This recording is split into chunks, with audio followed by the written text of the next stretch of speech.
Hey guys, tonight we venture into the absolute darkest corners of the Warhammer 40k universe with the most disturbing chaos lore ever recorded. The horrifying truth about entities that exist beyond mortal comprehension, whose mere existence corrupts reality itself. From ancient galactic wars to the galaxy-spanning horrors of the 42nd millennium, their story is one of inevitable corruption, cosmic horror, and the slow death of hope itself. So before we dive into the warp, take a moment to like the video and subscribe, but only if you genuinely enjoy what I do here. And if you're interested in different games lore, do visit my channel Spartan Slumber. I've added the link in the description below.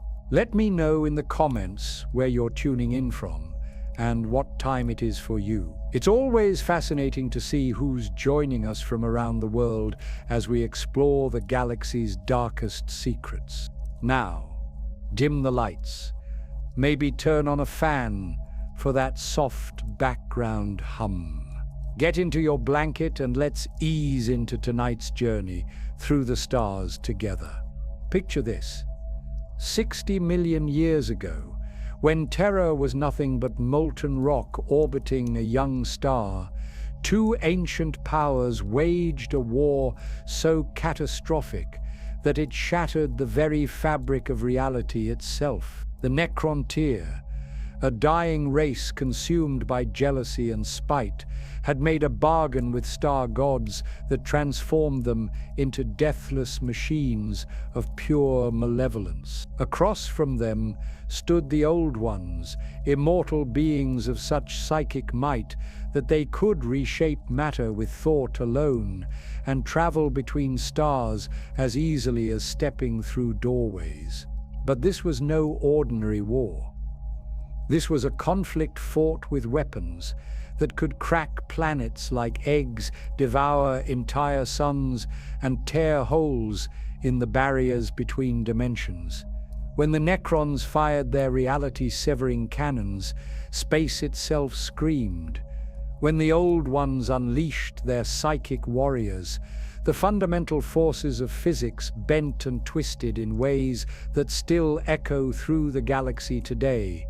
The Old Ones, desperate to match the Necrons' endless legions of living metal, began creating warrior races bred for violence and psychic potential. First came the Krork, savage green-skinned brutes whose minds resonated with pure aggression. Then the Eldar, beautiful and terrible beings whose emotions burned so brightly they could literally reshape reality around them. Each new species was more psychically active than the last, each one generating more powerful echoes in the dimension that existed parallel to our own. That dimension, that realm of pure thought and emotion that the Eldar would later call the Sea of Souls, and humans would know as the Warp, had been calm before the war, a peaceful psychic ocean, where the dreams and hopes of scattered primitive species created gentle currents of healing light and quiet contemplation. But war changes everything it touches, and as billions upon billions of sentient beings died in agony across the galaxy, something began to stir in the deepest trenches of that infinite ocean. The Necrons noticed it first.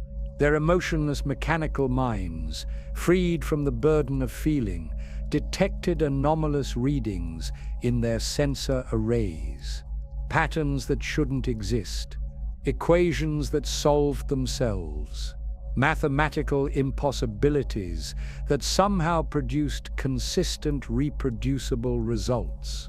Their greatest cryptex, machine minds that had spent millions of years cataloging the laws of physics, began reporting phenomena that defied every natural law they had ever encountered. But it was the Old Ones who understood the true horror of what they had unleashed. In their desperate bid to create psychic warriors capable of matching Necron technology, they had filled the galaxy with beings whose every emotion, every thought of violence, every scream of dying pain was feeding something in the warp, something that was growing stronger with each passing day, something that was learning to think. The first daemon manifestation occurred during the Battle of the Burning Reach, when a Krork warlord's psychic death scream tore a hole between dimensions and something impossible stepped through. The Old Ones present described it as a being of pure malice, wearing the shape of their deepest fears, speaking in voices that bypassed the ears entirely and carved words of madness directly into their minds. It killed 300 of their greatest warriors before they managed to banish it back to whatever hell had spawned it. That was when they realized their mistake. In their ancient wisdom, they had always known that strong emotions could affect the warp, could create brief psychic echoes that might persist for days or even years after the original feeling had passed. But they had never imagined that those echoes could accumulate, could combine, could achieve a form of consciousness all their own. The war that had begun as a struggle between two ancient races had become something far more terrible. They had awakened predators in the deep warp, entities of pure hunger that fed on the psychic energy of living beings. And with each battle, each death, each moment of suffering, these predators grew stronger and more intelligent. By the time the Old Ones realized what they had done, it was already too late. The first of the great powers that would one day rule the warp had begun to coalesce from the collective psychic screams of a galaxy at war. In the deepest trenches of the Sea of Souls, something that would eventually call itself Khorne was learning to laugh at the sound of skulls cracking under axes. The Old Ones tried to contain what they had unleashed. They built psychic shields around their most important worlds, created reality anchors designed to prevent warp incursions, and began training their warrior races to resist demonic influence. But it was like trying to hold back an ocean with bare hands. The forces they had awakened were fundamental, inevitable, and utterly beyond their control. As the war in heaven raged on for millions of years, reality itself began to fray at the edges. Time flowed backward in some sectors while racing forward in others.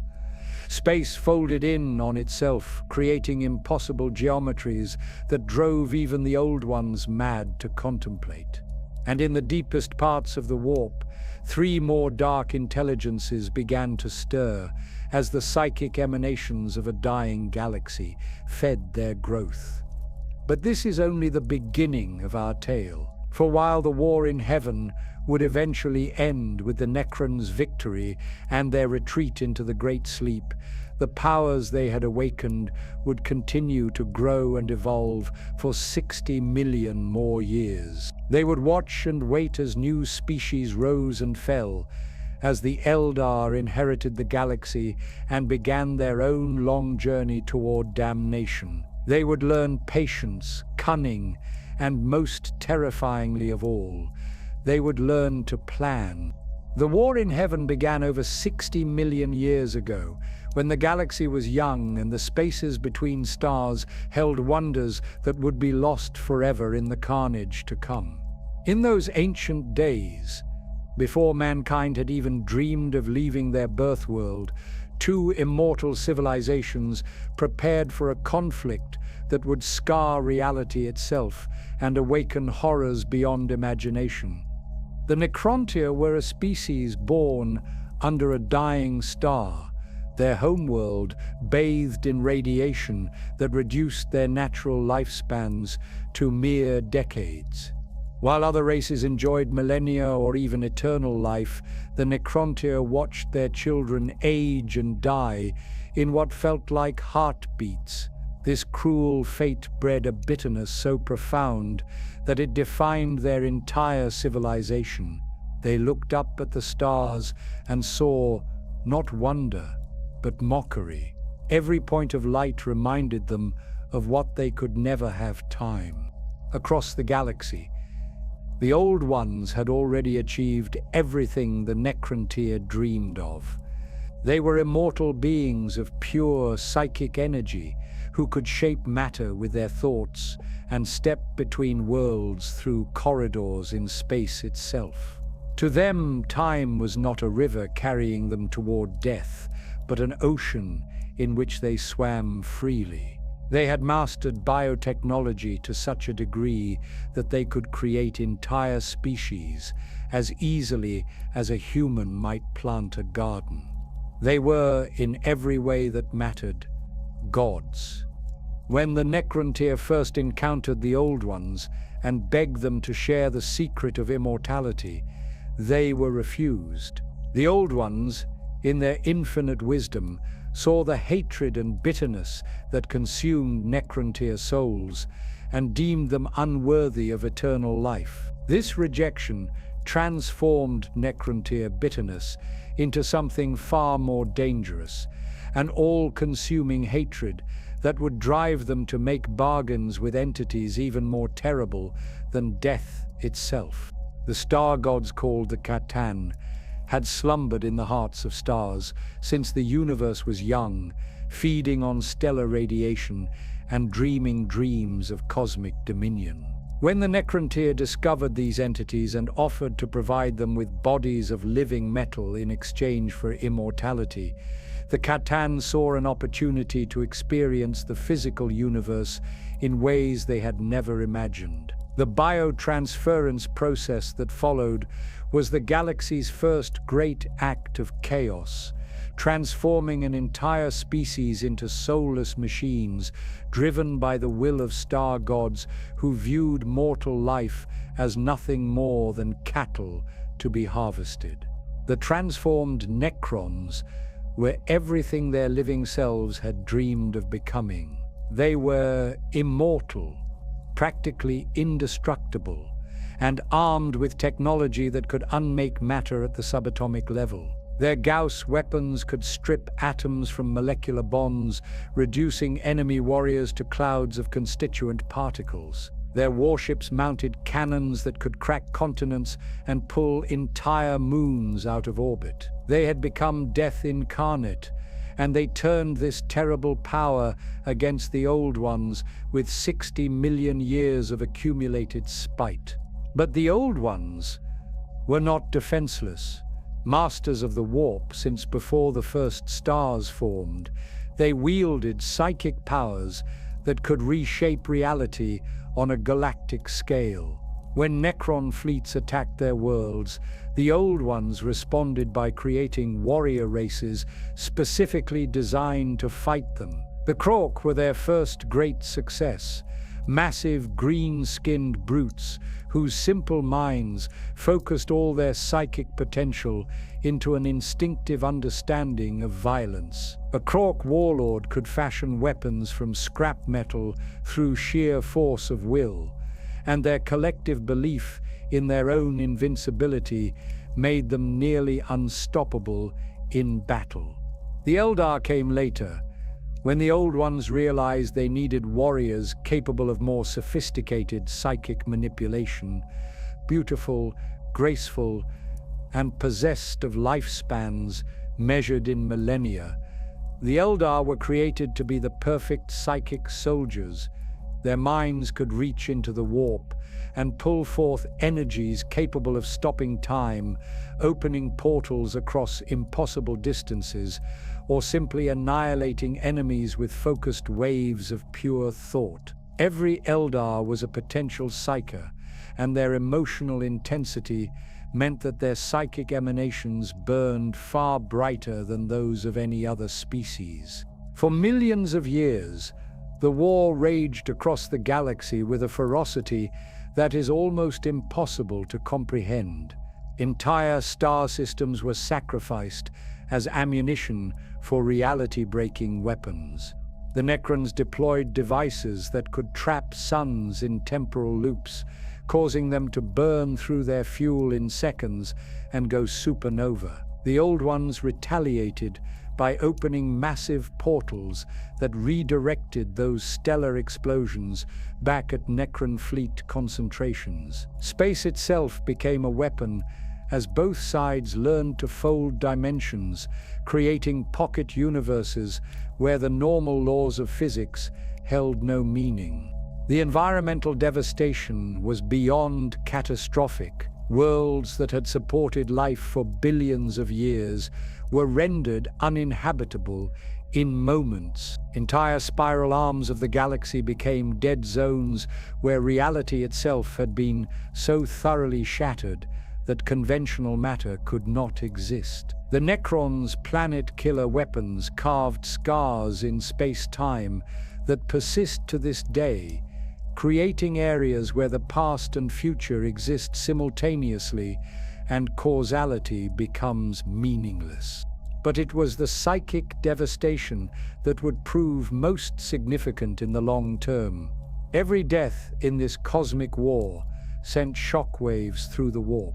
Every moment of pain, fear, anger, or despair from the countless warriors dying across the galaxy added another layer to the growing storm of psychic energy that was accumulating in the Sea of Souls. The Old Ones, for all their wisdom, had failed to understand that the warp was not infinite. Like any container, it had limits, and they were filling it to capacity with the psychic screams of a galaxy in agony. The Krork and Eldar warriors fighting and dying by the millions were not just physically present on battlefields. Their psychic signatures blazed like beacons in the warp, and their violent deaths created emotional echoes that resonated through dimensions. Each fallen Krork warrior added another note of savage glee to something stirring in the deepest parts of the psychic realm. Every Eldar death scream contributed to patterns of sensation and experience that were slowly, inexorably gaining consciousness. The Old Ones began to notice disturbing changes in the warp around the 40 million year mark of the war. Regions that had once been calm became turbulent without apparent cause. Psychic communications between their forces started carrying strange harmonics, whispers in languages that had never been spoken by any living tongue. Their most powerful psychers reported dreams of vast intelligences watching them from impossible distances, dreams filled with promises of power and threats of inevitable consumption.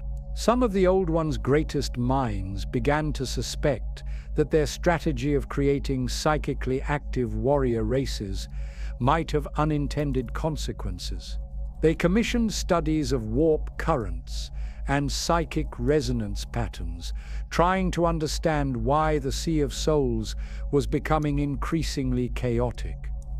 What they discovered horrified them beyond measure.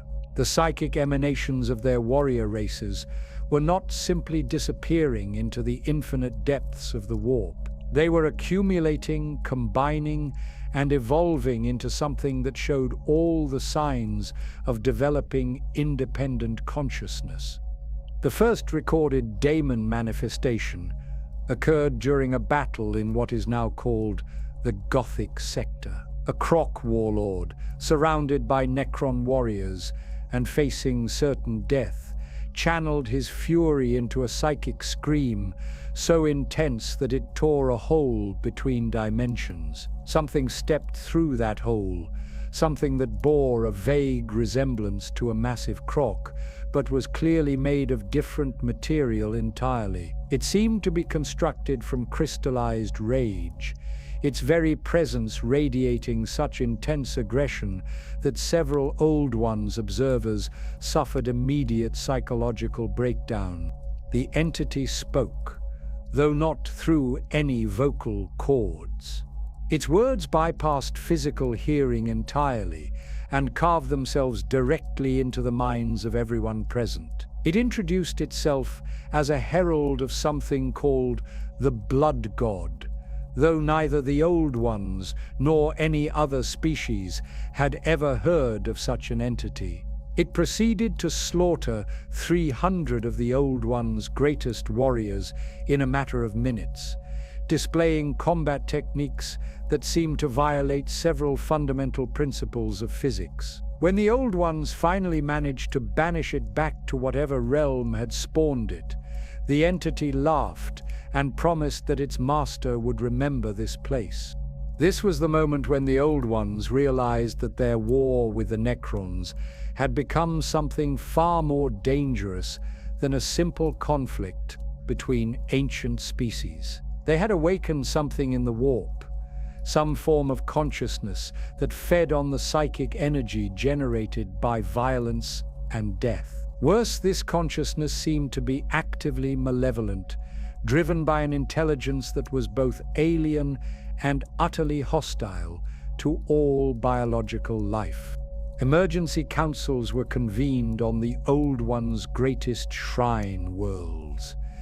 Their most ancient and wise minds debated what could be done about this development, but their options were severely limited.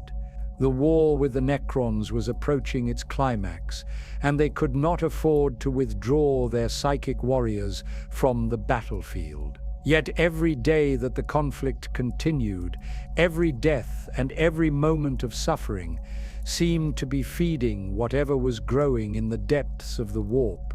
Some Old Ones suggested attempting to communicate with these new entities, to understand what they wanted, and perhaps negotiate some form of peaceful coexistence.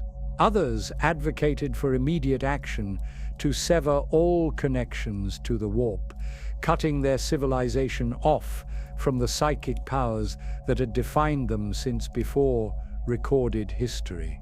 A few of the most radical voices even suggested surrender to the Necrons, arguing that slavery was preferable to allowing these warp entities to achieve full consciousness. But it was already too late for any of these solutions. The psychic resonance patterns generated by 60 million years of galactic warfare had reached a critical threshold. In the deepest trenches of the Sea of Souls, 4 vast intelligences were coalescing from the collective emotions of countless dying civilizations. The first and strongest among them was taking shape from every act of violence, every moment of rage, every drop of blood spilled in anger. It was learning to think, to plan, and to hunger for more of the psychic energy that had given it birth. The Old Ones' attempts to contain or communicate with these entities met with complete failure. The beings that were emerging from the warp seemed fundamentally incapable of anything resembling peace or cooperation. They existed solely to consume psychic energy, and they viewed all biological life as nothing more than a source of the emotions and experiences they required for sustenance. Every attempt at negotiation ended with daemon manifestations that resulted in massive casualties and further strengthened the very entities the Old Ones were trying to placate. As the war in heaven entered its final phase, with Necron forces pushing toward the Old Ones' last strongholds, the psychic storms in the warp reached unprecedented intensity. Reality itself began to buckle under the strain, with reports of time flowing backward in some sectors and space folding in on itself in others. Entire fleets disappeared into anomalies that led nowhere, and previously stable worlds found their physical laws rewritten without warning. The Old Ones, masters of the galaxy for millions of years, found themselves fighting a war on 2 fronts against enemies they could not comprehend, let alone defeat. Behind them, The Necrons advanced with implacable mechanical precision, their Gauss weapons and reality-severing technology, reducing ancient strongholds to atomic dust. Ahead of them, the warp itself had become hostile territory infested with entities that seemed to grow stronger with each passing day. But the true horror was yet to come. For while the war in heaven would eventually end with the Necrons' victory and subsequent retreat into the Great Sleep, the powers that had been awakened in the warp would continue to grow and evolve. They would learn patience and cunning. They would discover how to manipulate mortals through dreams and visions, and they would begin the longest, most insidious campaign in galactic history, the slow corruption of every thinking species that would rise to prominence in the millions of years to come. When the war in heaven finally ground to its catastrophic conclusion, the galaxy lay in ruins. The Necrons had achieved their Pyrrhic victory over the Old Ones, but the cost had been so terrible that even their emotionless mechanical minds recoiled from what they had wrought. Entire spiral arms had been rendered uninhabitable. Reality itself bore permanent scars from weapons that should never have been conceived, and the warp had become a roiling maelstrom of barely contained psychic horror. The Silent King, greatest of the Necron overlords, made a decision that would echo through the ages.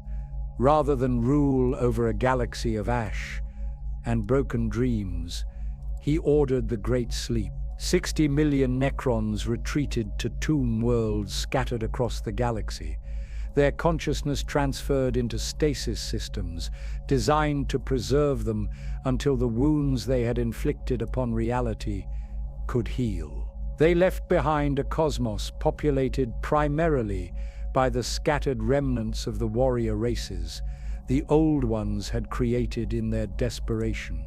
The Eldar emerged from this devastation as the galaxy's inheritors. Unlike the devolved orcs, who had retained only the most primitive aspects of their Krork ancestors, the Eldar had preserved much of their creators' knowledge and sophistication. They were a species born for war but capable of so much more. Their psychic abilities, originally designed to channel destructive force against Necron legions, proved remarkably adaptable to peaceful pursuits. Within mere millennia of the war's end, they had begun rebuilding civilization on a scale that dwarfed anything seen since the Old One's golden age. The Eldar possessed advantages that no species before or since has enjoyed.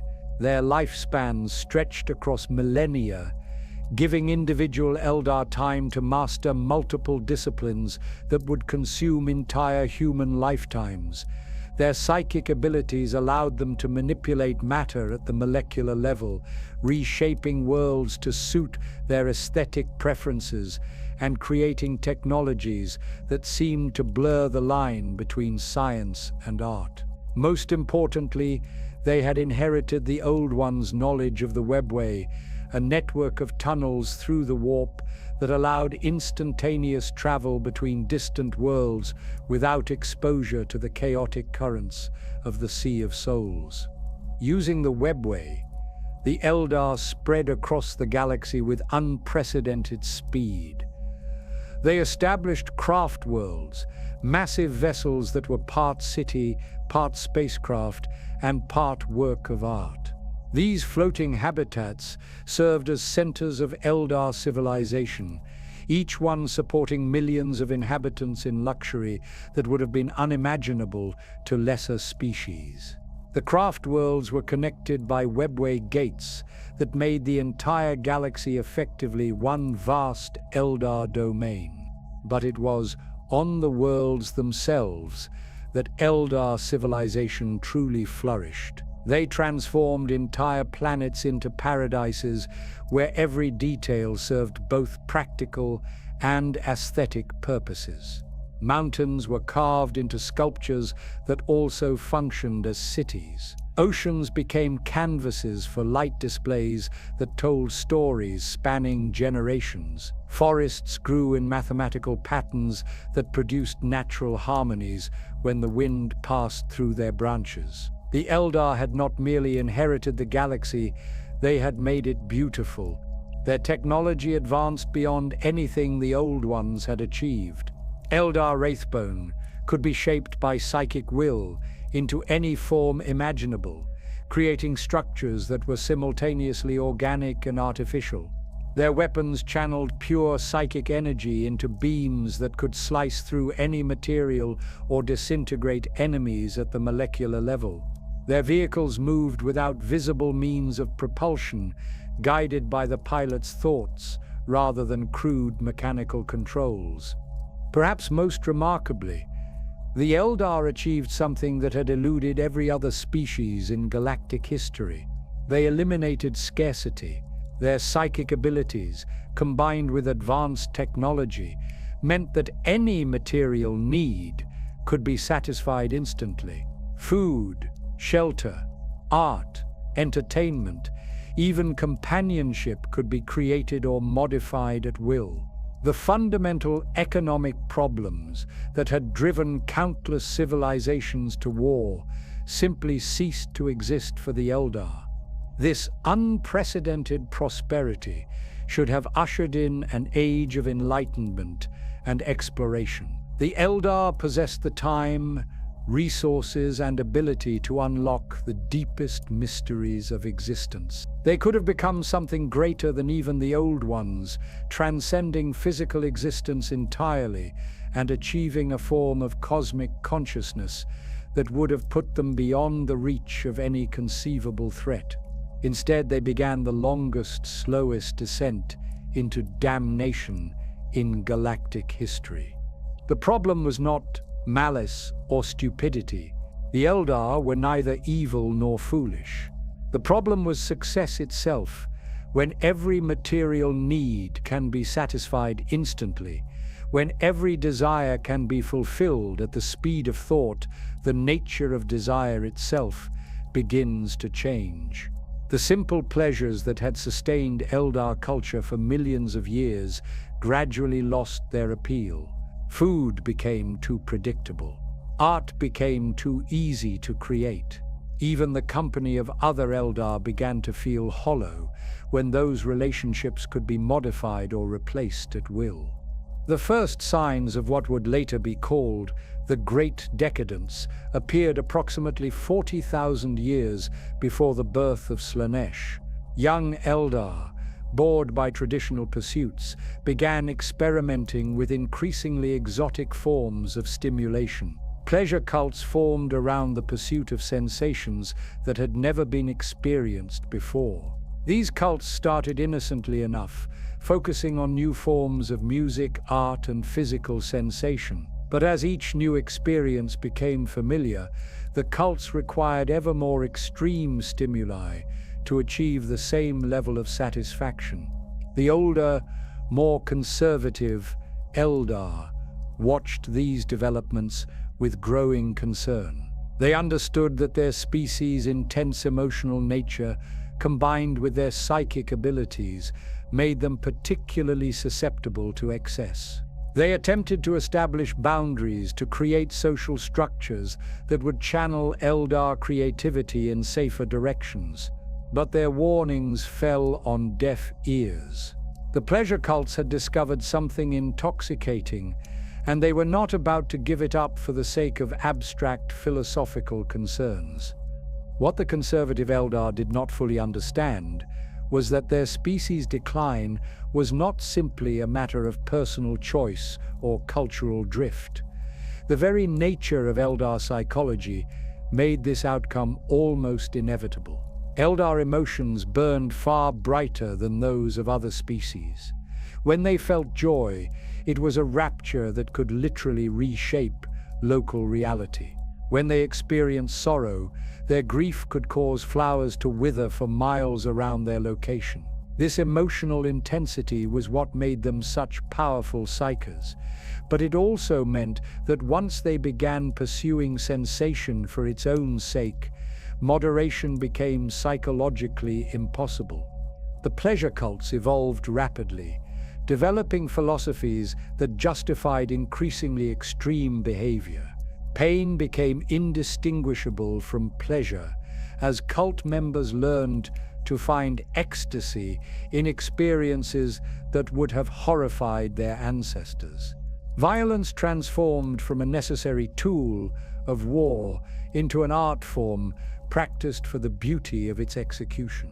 Sexual practices expanded beyond anything that had previously been imagined, incorporating elements of manipulation, domination, and ultimately destruction. But the true horror lay not in what the Eldar were doing to themselves, but in what their actions were doing to the warp. Every extreme sensation experienced by an Eldar sent powerful psychic echoes into the sea of souls. Unlike the crude emotional emanations of lesser species, Eldar psychic signatures carried incredible complexity and intensity. They were teaching something in the deepest parts of the warp about the nature of sensation itself. In the realm beyond reality, patterns of experience that had been scattered and chaotic began to coalesce around the concept of sensation taken to its ultimate extreme. The embryonic consciousness that would become Slaanesh began its gestation, fed by the psychic emanations of an entire species, dedicating itself to the pursuit of ever greater stimulation. Each new excess, each boundary crossed, each taboo shattered, added another layer to this growing entity's understanding of desire and fulfillment. The conservative Eldar, who still remembered their species' origins, recognized the danger, but they were powerless to stop it. The pleasure cults had become the dominant force in Eldar society, and their influence was spreading to every craft world, every planet, every corner of their galactic empire. Traditional Eldar values of balance and restraint were dismissed as relics of a more primitive age. The pursuit of sensation became not just acceptable, but mandatory for any Eldar who wished to be considered truly alive. Some Eldar attempted to escape this cultural madness by fleeing to the galaxy's rim or establishing isolated communities dedicated to traditional ways of life. These would later become the Exodite worlds, primitive by Eldar standards, but ultimately saved by their rejection of their species' technological excess. Others sought refuge in the webway itself, creating hidden enclaves where they could preserve ancient knowledge and prepare for whatever catastrophe they sensed approaching. But the vast majority of the Eldar race was caught up in the growing frenzy of sensation-seeking. Their society became increasingly focused on the achievement of new and more extreme experiences. Entire craft worlds devoted themselves to single pursuits taken to impossible extremes. Some became floating temples to physical pleasure, where the boundaries between individuals dissolved entirely. Others transformed into arenas where elaborate torture became the highest form of art. Still others became laboratories where Eldar scientists experimented with new ways to stimulate the nervous systems of sentient beings. The webway itself began to show signs of corruption as the psychic emanations from Eldar society grew increasingly chaotic. Tunnels that had been stable for millions of years started experiencing reality distortions. Travelers reported encountering impossible geometries, hearing voices that spoke in languages of pure sensation, and seeing visions of entities that seemed to be composed entirely of crystallized desire. These distortions were not random phenomena. They were symptoms of something vast and terrible, taking shape in the deepest parts of the warp. The entity that would become Slaanesh was learning to influence the material universe even before achieving full consciousness. It reached out through the psychic network that connected all Eldar minds, whispering suggestions for new forms of pleasure, hinting at sensations beyond anything yet experienced, promising fulfillment that would finally satisfy their endless hunger for stimulation. The Eldar responded to these whispers with enthusiasm, interpreting them as signs of their own psychological evolution. They believed they were becoming something greater than their ancestors, transcending the limited sensory experience of biological existence to achieve a form of consciousness based purely on sensation and desire. They saw their increasing extremism not as corruption, but as enlightenment. Some Eldar seers, gifted with unusually powerful prophetic abilities, began receiving visions of what their species' path would ultimately lead to. They saw glimpses of a birth that would also be a death, of a new god emerging from the collective unconscious of their entire race. But these warnings were dismissed as the fantasies of minds, too weak to embrace the new reality that Eldar society was creating. The final phase of Eldar civilization lasted for several thousand years, during which their pursuit of sensation reached levels that defied rational description. Entire star systems were converted into massive pleasure palaces where reality itself was modified to enhance sensory experience. The distinction between life and death became meaningless as Eldar learned to find ecstasy in their own destruction and resurrection. Time became fluid as they discovered ways to experience centuries of sensation in moments or stretch single experiences across decades. But the entity growing in the warp was approaching the moment of its birth, and its hunger had grown beyond anything the Eldar could possibly satisfy. What had begun as a reflection of their desires had become something infinitely more terrible. It had learned not just to feed on sensation, but to create it, to manufacture experiences more intense than anything occurring in the material universe. And it had decided that the galaxy was ready to learn what true excess actually meant. The birth scream that would create Slaanesh and destroy the Eldar Empire was still to come, but already the fabric of reality around the core worlds was beginning to weaken. Psychic storms raged through the warp with increasing frequency and intensity. Physical laws became unreliable in some sectors, while growing absolutely rigid in others. And in the deepest meditation chambers of the most ancient craft worlds, the wisest Eldar Farseers wept as they realized that their species had created something that would devour not just themselves, but potentially every thinking being in the galaxy. The birth of Slaanesh in the 30th millennium was not merely the emergence of a new chaos god. It was a psychic explosion so catastrophic that it rewrote the fundamental structure of the galaxy itself. When the Prince of Pleasure finally achieved consciousness, after thousands of years of gestation in the deepest trenches of the warp, the scream of its awakening tore through both physical and psychic reality with such force that entire star systems simply ceased to exist. The Eldar had sensed something building in the months before the catastrophe.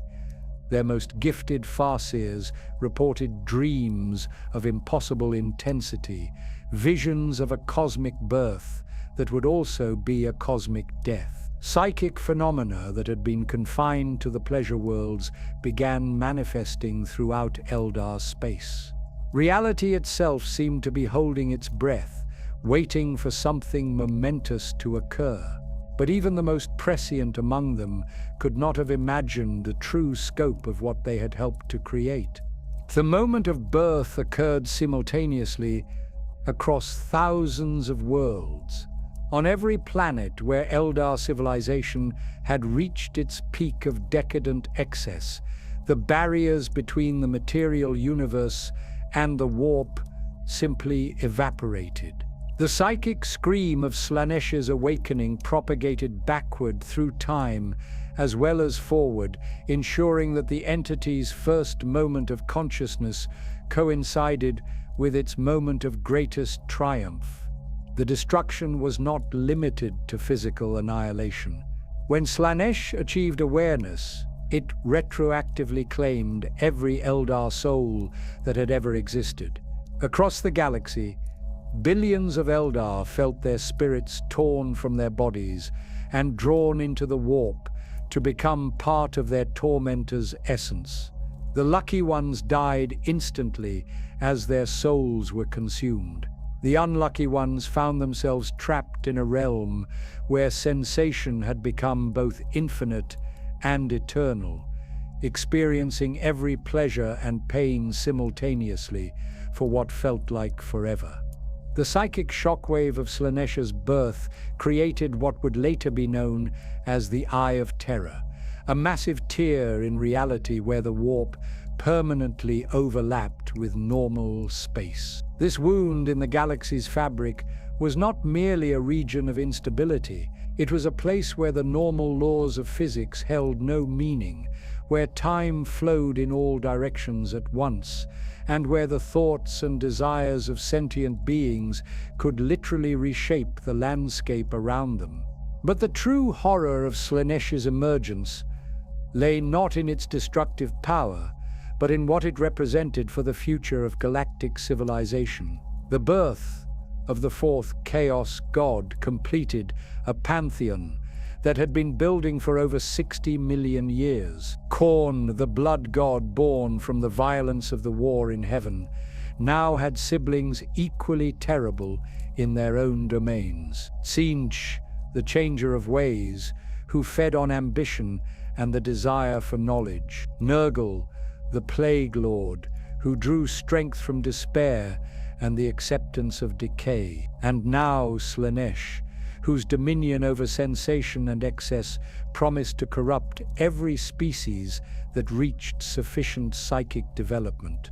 The emergence of the fourth Chaos God triggered what scholars would later call the Great Game, a four-way struggle for dominance among entities whose very existence threatened the stability of reality itself. Unlike mortal conflicts, this was a war fought across multiple dimensions simultaneously, where victories and defeats existed in quantum superposition until observed by conscious minds. The Chaos Gods competed not just for psychic energy, but for the fundamental right to determine the nature of existence itself. Slanesh's birth also marked the effective end of the Eldar as a galactic power. The species that had inherited the galaxy after the war in heaven was reduced to scattered survivors fleeing in massive craft worlds or hiding in the mysterious city of Comorad deep within the webway. Those Eldar who escaped the initial catastrophe found themselves in a universe that had fundamentally changed. The stable warp currents that had allowed their ancestors to travel safely between stars were now roiling maelstroms of chaotic energy, populated by entities that viewed Eldar souls as particularly delicious delicacies. The surviving Eldar faced a choice that would define their species for the rest of galactic history. They could attempt to preserve what remained of their traditional culture, walking the narrow path between the emotional extremes that had doomed their ancestors and the soulless existence that would rob them of everything that made them Eldar. Or they could embrace alternative forms of existence that might preserve their lives but would fundamentally change what they were as a species. Some chose the path system, a rigid structure of disciplines designed to channel Eldar emotions in safe directions. These craft-world Eldar dedicated their long lives to mastering specific roles, becoming aspect warriors who focused their violent impulses on the protection of their people, or bonezingers who used their psychic abilities to maintain their floating cities, or farseers who accepted the gradual crystallization of their bodies in exchange for the prophetic abilities needed to guide their species away from future disasters. Others retreated to the webway city of Camorra, where they preserved their lives by feeding on the pain and suffering of other species rather than risking the emotional extremes that might attract Slaanesh's attention. These Dark Eldar became raiders and pirates, striking from hidden portals to capture slaves whose agony would sustain their immortal but increasingly hollow existence. Still others fled to the galaxy's rim, establishing primitive agricultural communities on worlds far from the centers of galactic civilization. These exodites deliberately abandoned most of their species' technology, choosing a simpler existence that they hoped would keep them below the threshold of chaos corruption. But perhaps the most significant consequence of Slaanesh's birth was its effect on human civilization. The psychic shockwave that announced the new god's arrival triggered the most catastrophic warp storms in galactic history. These tempests made faster-than-light travel impossible across vast regions of space, cutting off human colonies from Terra and from each other. The dark age of technology, humanity's golden era of expansion and achievement, came to an abrupt and catastrophic end.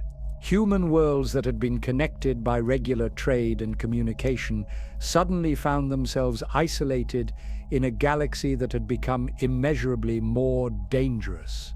Without the technological support networks that had sustained their advanced civilization, many colonies began the long slide toward barbarism. Others fell victim to the psychic phenomena that now plagued human space, as humanity's growing psychic potential made them increasingly vulnerable to the same forces that had destroyed the Eldar. The emergence of human psykers accelerated dramatically in the wake of Slaanesh's birth.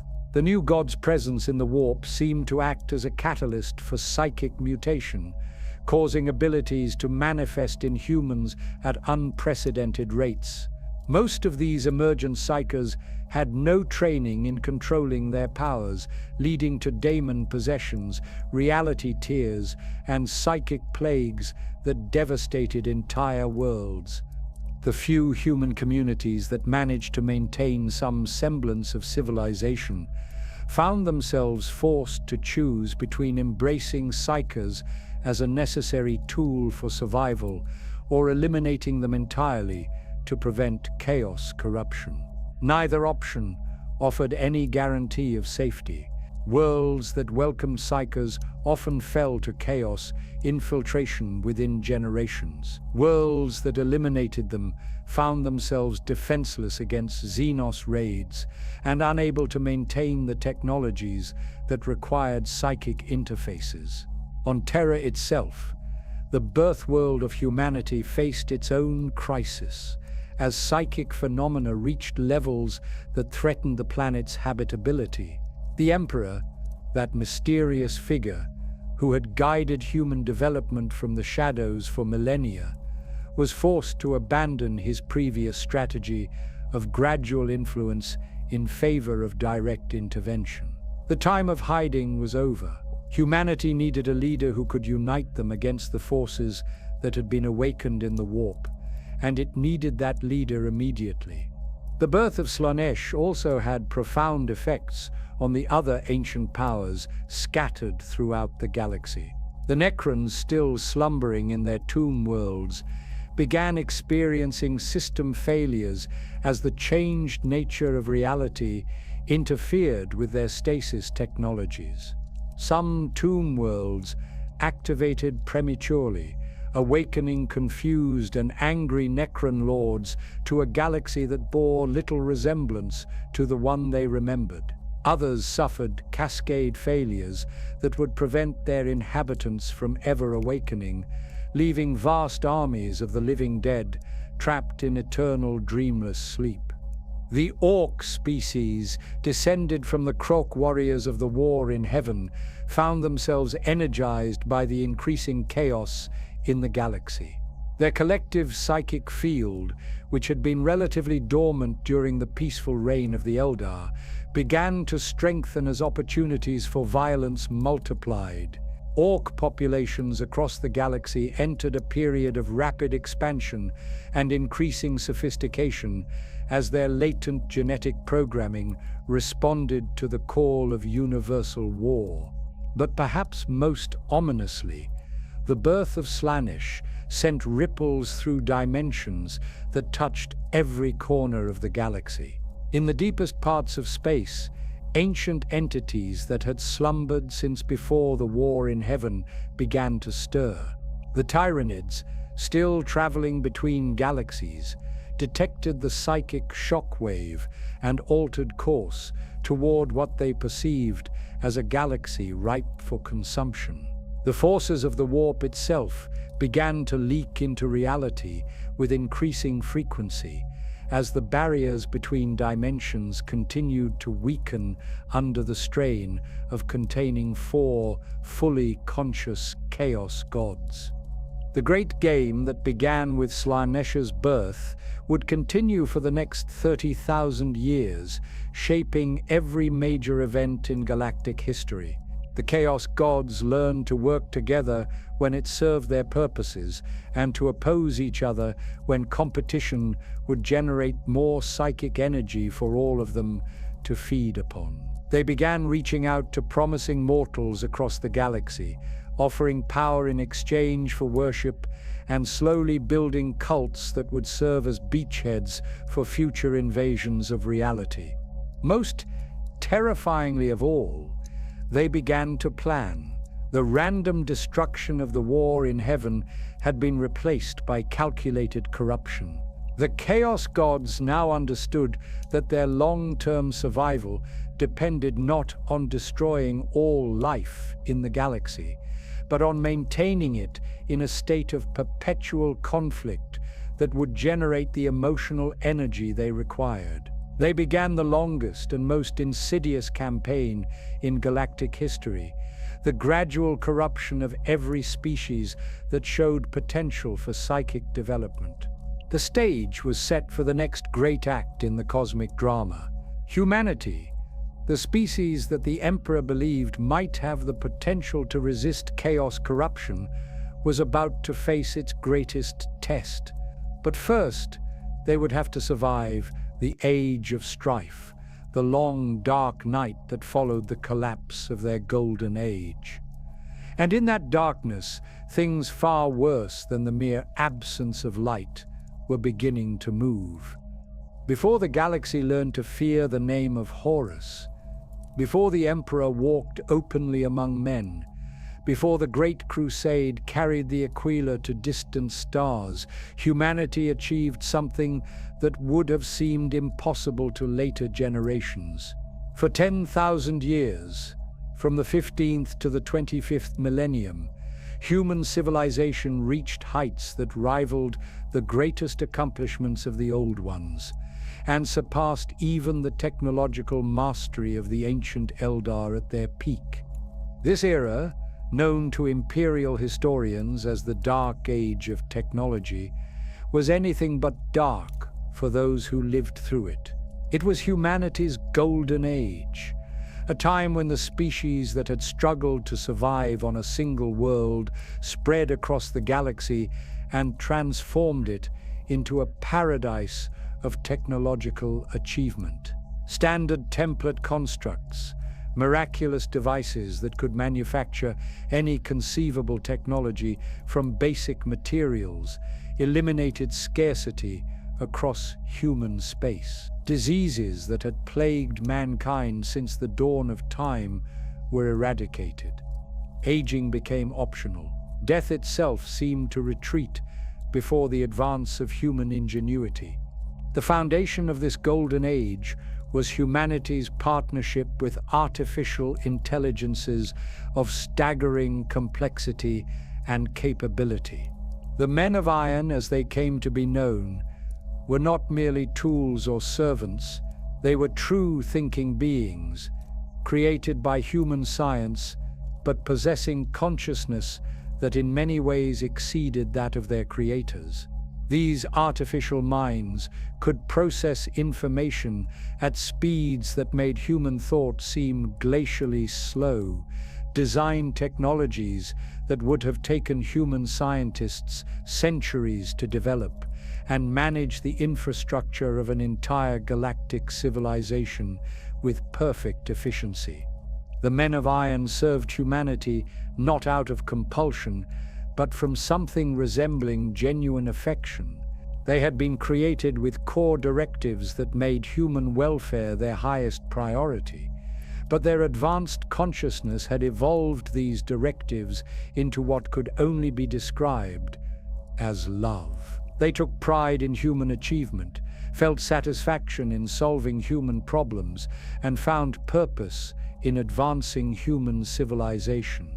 For thousands of years, this partnership seemed to represent the ideal relationship between creator and creation. Human expansion during this period was unlike anything seen before or since. Rather than the gradual colonization efforts of earlier eras, the Dark Age saw humanity spreading across the galaxy with unprecedented speed and thoroughness. Entire sectors were colonized and terraformed within decades. Hostile environments that would have required centuries of preparation were transformed into garden worlds through the application of technologies that seemed to border on the miraculous. The key to this expansion was humanity's mastery of warp travel, achieved through the emergence of a stable population of human navigators. These psychers, bearing the distinctive third eye that allowed them to perceive the currents of the immaterium, could guide ships safely through the Sea of Souls even during periods of moderate instability. Unlike the crude and dangerous warp drives used in later eras, Dark Age vessels moved through the warp with the precision and safety of sailing ships on calm seas. The navigator houses that emerged during this period were more than merely functional institutions. They became the aristocratic foundation of human interstellar civilization, using their monopoly on safe warp travel to build vast commercial and political empires. These houses preserved their psychic bloodlines through careful breeding programs, creating dynasties that could trace their lineage back to the very first humans to develop the ability to see through the warp's chaotic currents. But it was in the realm of pure science that Dark Age humanity truly excelled. They unlocked the fundamental secrets of matter and energy, learning to manipulate the basic forces of reality with the same ease that their ancestors had shaped clay. Gravity became a tool to be wielded rather than a force to be overcome. Time itself could be stretched or compressed in localized areas, allowing for manufacturing processes that occurred outside the normal flow of causality. Space could be folded and shaped, creating pocket dimensions where entire factories existed in spaces smaller than a closet. The standard template construct system represented the pinnacle of human achievement during this era. These devices contained the accumulated knowledge of human civilization in a form that could be accessed by anyone with basic technical training. A single STC unit could produce everything from simple hand tools to complex spacecraft, drawing its raw materials from whatever resources were locally available and assembling them according to templates that represented the absolute pinnacle of human engineering. Most remarkably, The STC system was designed to evolve and improve over time. Each construct unit was connected to a galactic network that shared innovations and improvements instantaneously across human space.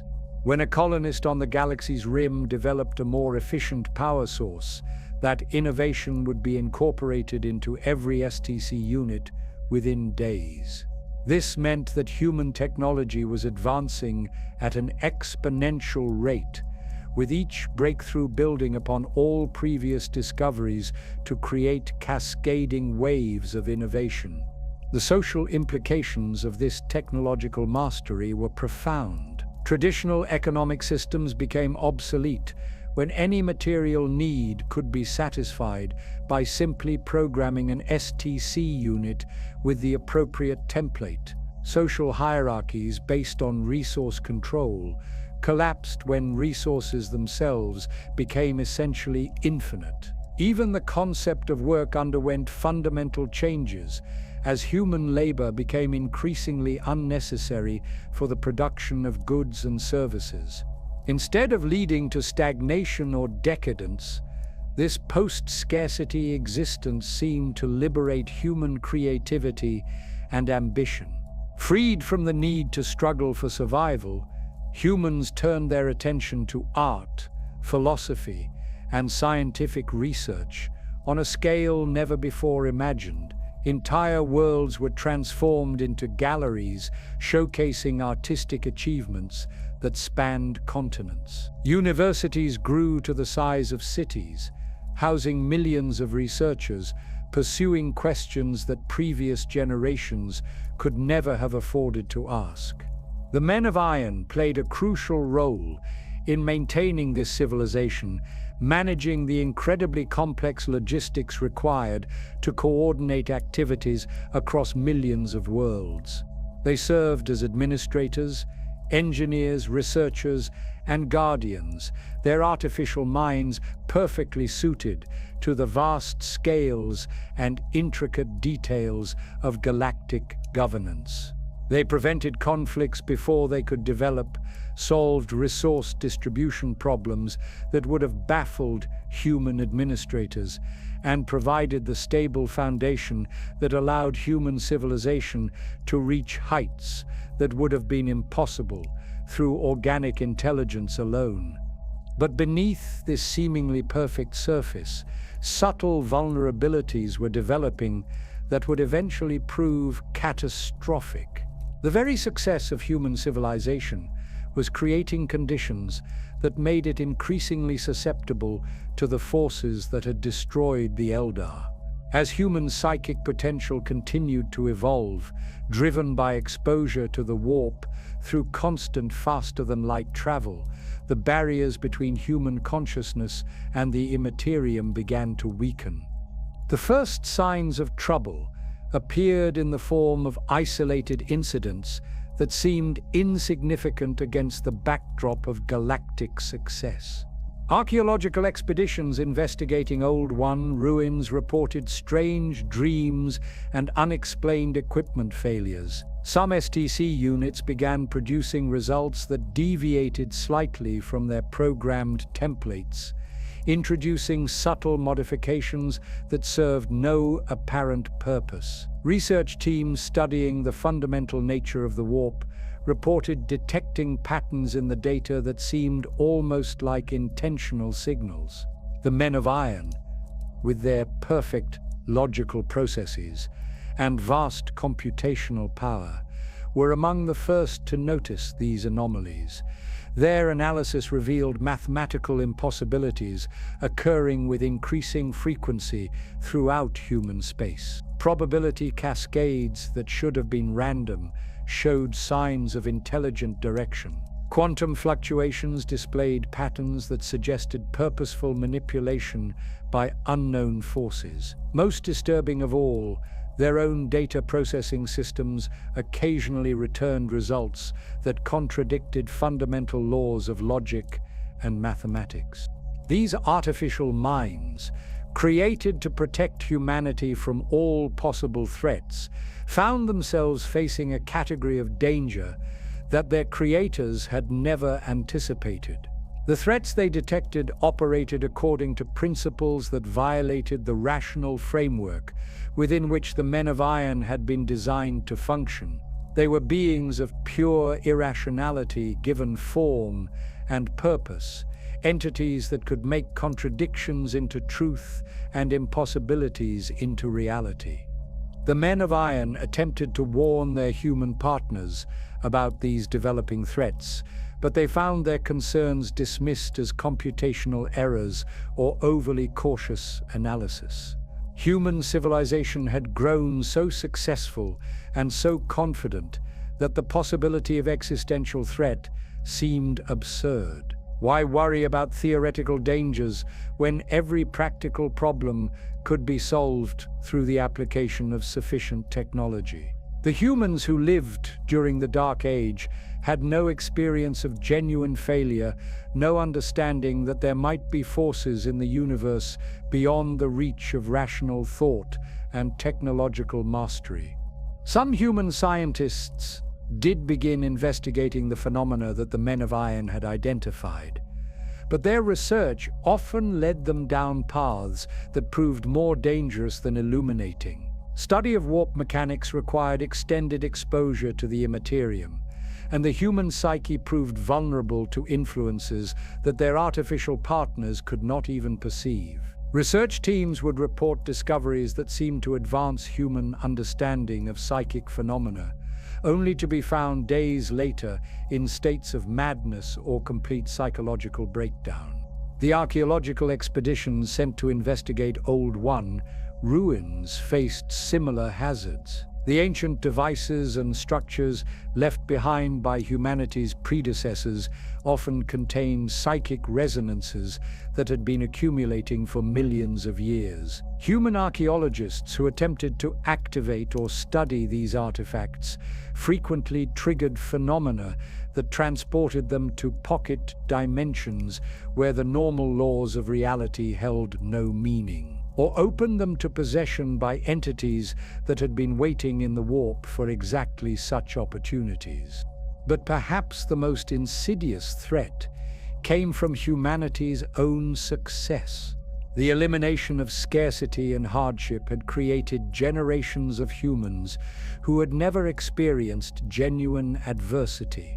When faced with challenges that could not be solved through the application of technology, many proved psychologically unprepared to cope with failure or frustration. This emotional instability, combined with humanity's growing psychic potential, created ideal conditions for the kind of corruption that had destroyed the Eldar. The pleasure cults that had begun to appear on some human worlds bore disturbing similarities to the early stages of Eldar decadence. Groups of humans, bored by the ease of their existence and seeking new forms of stimulation, began experimenting with experiences that pushed the boundaries of human sensation and emotion. Unlike the Eldar, whose natural psychic abilities made them immediately vulnerable to warp influence, these human cults seemed harmless at first. But they were establishing patterns of thought and behavior that would prove catastrophically dangerous once humanity's psychic evolution reached critical thresholds. The stage was being set for the greatest catastrophe in human history. The very achievements that made the Dark Age of technology humanity's golden era were also creating the conditions that would make its fall inevitable. And in the deepest parts of the warp, ancient intelligences that had been watching and waiting since the fall of the Eldar began to sense that the time was approaching when humanity would join the ranks of species that had learned too late the true cost of psychic evolution. The collapse began not with a bang, but with silence. Across human space, the reliable hum of interstellar communication simply stopped. Ships that had departed for routine cargo runs vanished into the warp without trace. Navigation beacons that had guided travelers safely for millennia began transmitting impossible coordinates that led nowhere, or worse, to places that existed outside normal geometry. The galaxy that humanity had conquered through reason and science was transforming into something that defied both.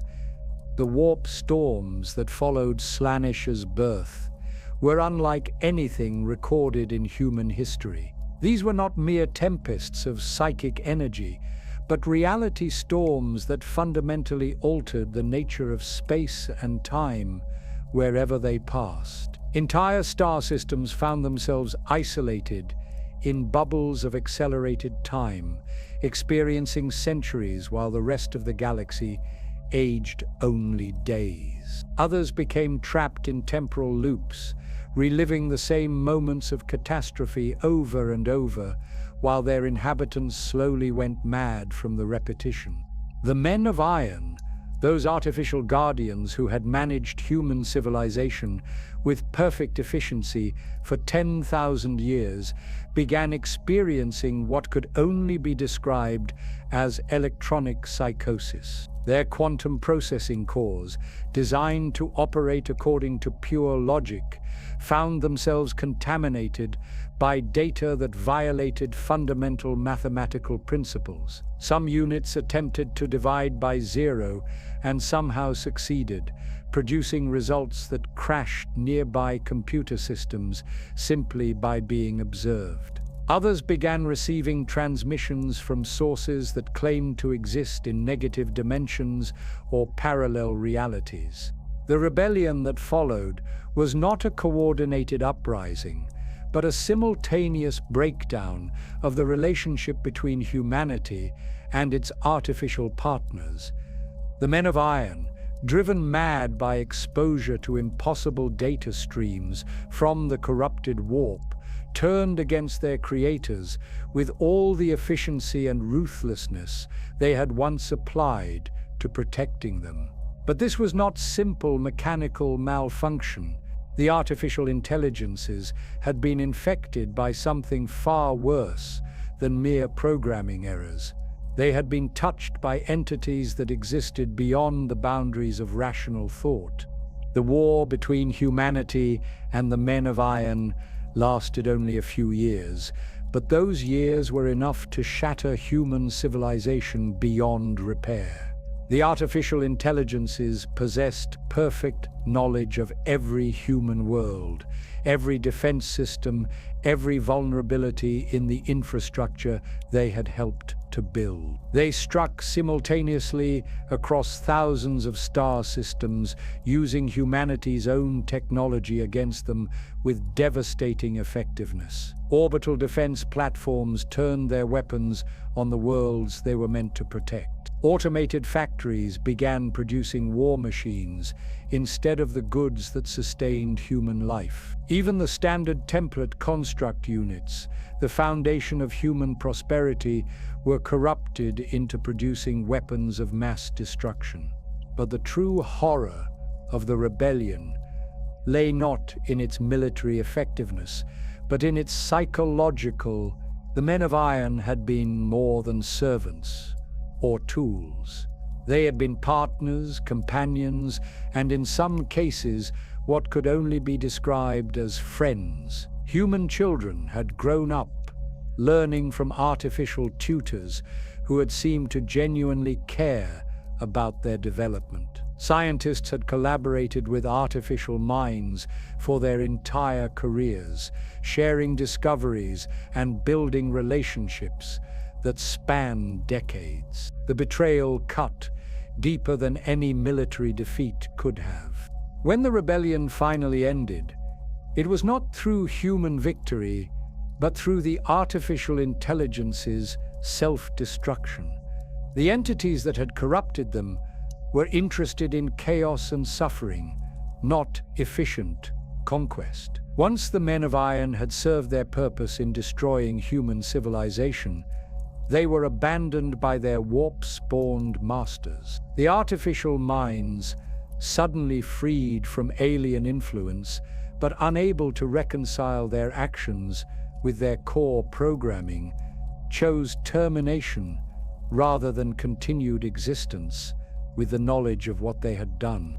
The human worlds that survived the rebellion found themselves isolated in a galaxy that had become actively hostile to their existence. The warp storms made faster-than-light travel suicidally dangerous, cutting off trade routes that had sustained human civilization for millennia. Worlds that had specialized in producing single commodities for galactic markets suddenly found themselves struggling to meet even basic survival needs. The just-in-time resource distribution systems that had eliminated scarcity during the Dark Age collapsed entirely, leaving billions to face the reality of want for the first time in their lives.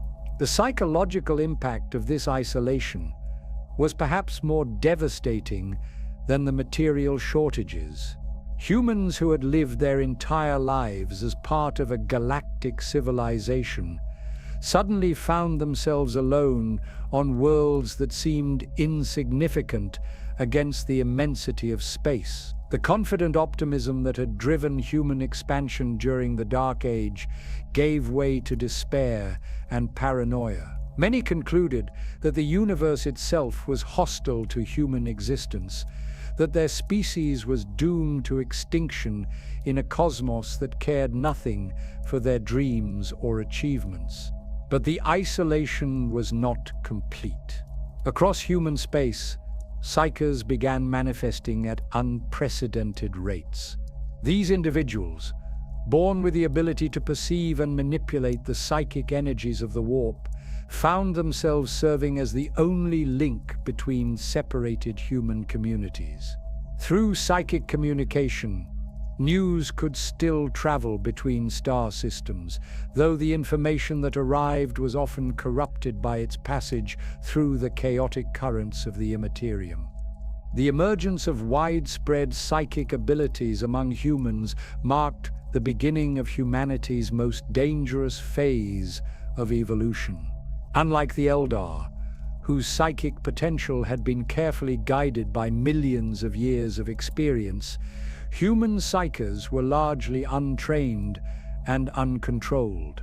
They had no understanding of the forces they were touching, no knowledge of the entities that dwelt in the spaces between thoughts.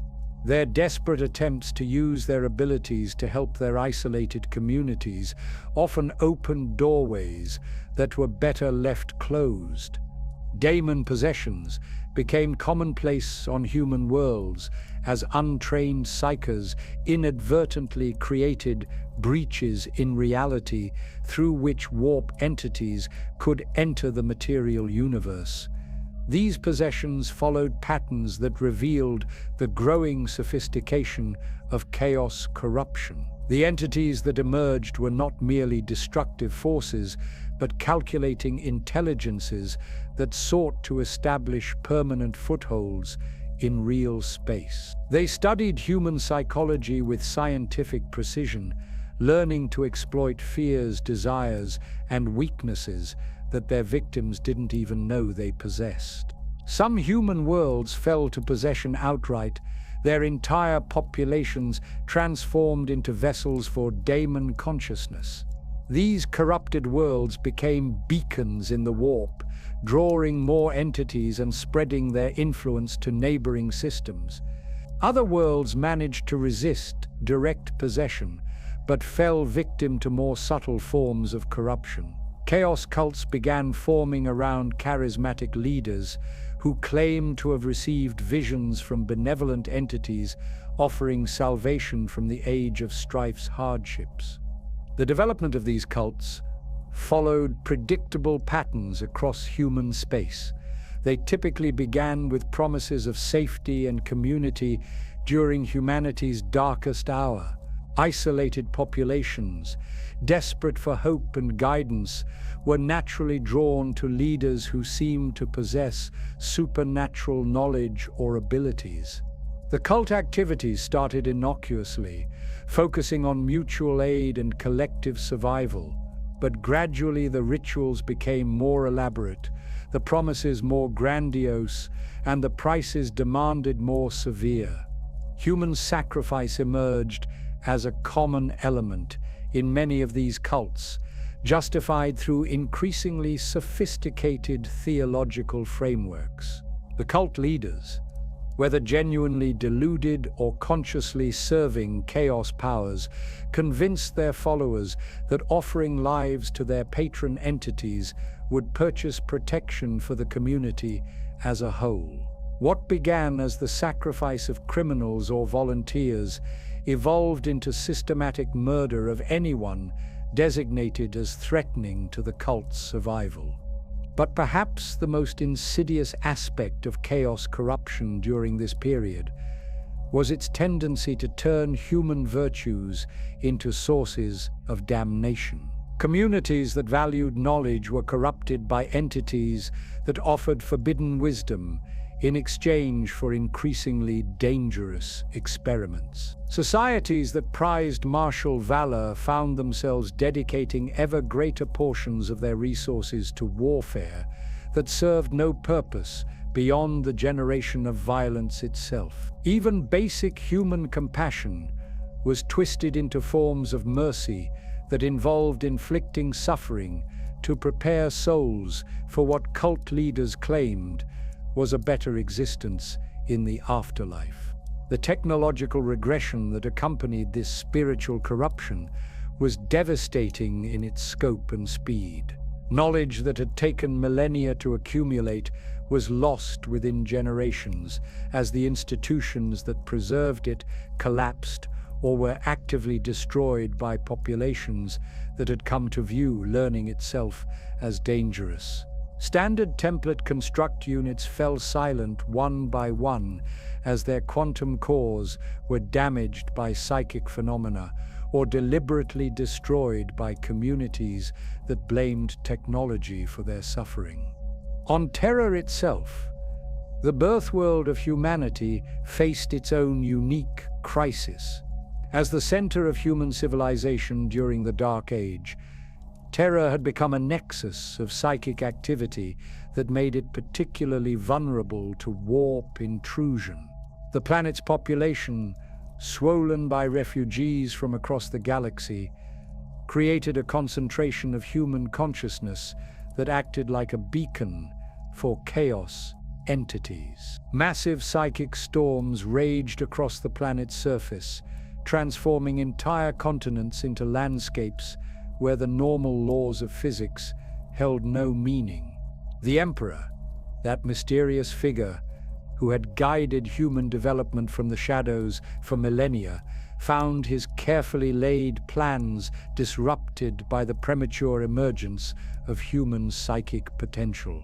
The gradual evolution he had orchestrated was replaced by chaotic mutation that threatened to destroy the species he had worked so long to protect. The time for subtle influence had passed. If humanity was to survive the age of strife, it would require direct intervention on a scale that would fundamentally alter the nature of human civilization.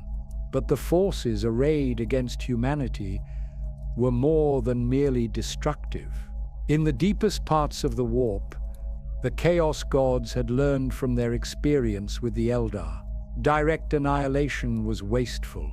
True victory lay not in destroying humanity, but in corrupting it, in transforming the species into willing servants of the powers that had been awakened by the war in heaven. The Age of Strife was not humanity's punishment, but its test, a carefully orchestrated crisis, designed to determine whether the species would emerge stronger or join the countless civilizations that had already fallen to the eternal hunger of chaos. Terra, in the 29th millennium, bore little resemblance to the sacred throne world that future generations would know. The planet had become a nightmare landscape of perpetual war, where techno-barbarian warlords fought for control of irradiated wastelands and the surviving population huddled in underground cities that had become tombs for human civilization. The Age of Strife had transformed humanity's birthworld into a perfect representation of what the species had become: broken, divided, and consumed by conflicts that served no purpose beyond their own continuation. The techno-barbarian kingdoms that dominated Terra's surface were not merely primitive societies that had fallen from technological grace. They were something far more disturbing: carefully preserved fragments of Dark Age technology, wielded by leaders who had forgotten the scientific principles that made their weapons function, but retained enough knowledge to use them for conquest and destruction. Each warlord commanded arsenals that could level cities, but none possessed the understanding necessary to rebuild what they destroyed. These kingdoms had not emerged randomly from the chaos following the Men of Iron rebellion. Investigation of surviving records from this period reveals patterns of development that suggest external influence in their formation.